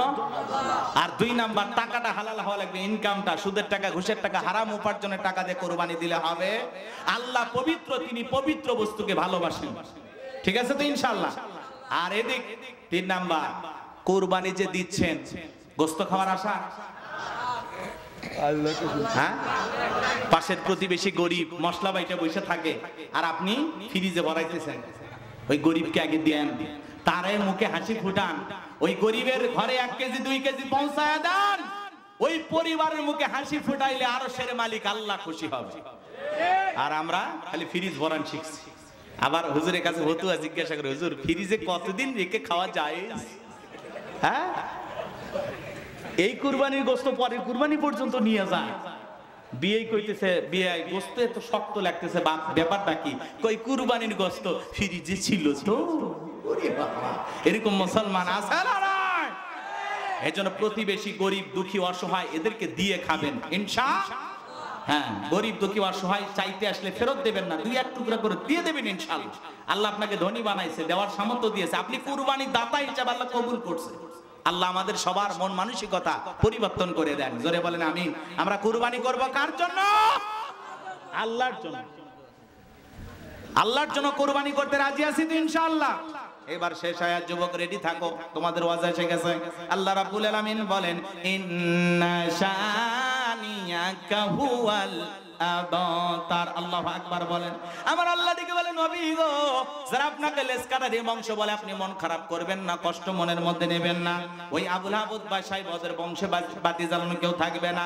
নবী আপনার ছেলে সন্তানগুলোকে আমি আল্লাহ রাব্বুল আলামিন ছোট কালে নিয়েছে, যেন মন খারাপ করবেন না। এই পৃথিবীর জমিনে আপনাকে মহব্বত করার জন্য, আপনাকে ভালোবাসার জন্য কোটি কোটি রুহানি সন্তান পাঠাবো, যারা আপনার জন্য জীবন দিতে প্রস্তুত থাকবে। বলুন আল্লাহু আকবার। আমরা সবাই নবীজি রুহানি সন্তান। তামাম পৃথিবীতে 200 কোটির উপরে মুসলমান, আমরা সবাই নবীজি রুহানি সন্তান। ফ্রান্সের জালেমেরা যখন নবীজির কার্টুন প্রদর্শন করলো, দেয়ালে দেয়ালে নাকটা বেঁকা করে, মুখে কয়েকটা দাড়ি লাগায় বলে, ইনি মুহাম্মদ, জোরে কন নাউজুবিল্লাহ। আমার নবী কি দেখতে কার্টুনের মতো? এই পৃথিবীর সবচাইতে সুন্দর মানুষটির নাম কি? মুহাম্মদ সাল্লাল্লাহু আলাইহি ওয়াসাল্লাম। নবীর চাইতে উত্তম সুন্দর মানুষ আর পৃথিবীর জমিনে দ্বিতীয় কেউ নাই। আমার ভাইরা, যেই নবীর চরিত্রের সার্টিফিকেট আল্লাহ দিয়া বলেন, ওয়া ইন্নাকা লাআলা খুলুকিন আযীম।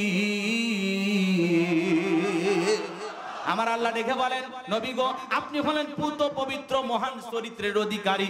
আজিম আরবিতে এমন একটি শব্দ যার গভীরতা মাপা যায় না। আটলান্টিক মহাসমুদ্রের কিনারায় দাঁড়ায় কেউ যদি চামচ দিয়ে পানি ছাসে আর বলে আটলান্টিক মহাসমুদ্র শুকায়া ফেলবো, আপনারা কি বলবেন? লোকটা পাগল। কথা বলেন। কোনদিন হয়তো বা ওই চামচ দিয়ে আটলান্টিক মহাসমুদ্র কোনো না কোনো সময় শুকানো সম্ভব হতেও পারে, কিন্তু নবীজির চরিত্র নিয়ে আলোচনা করে শেষ করা যাবে না।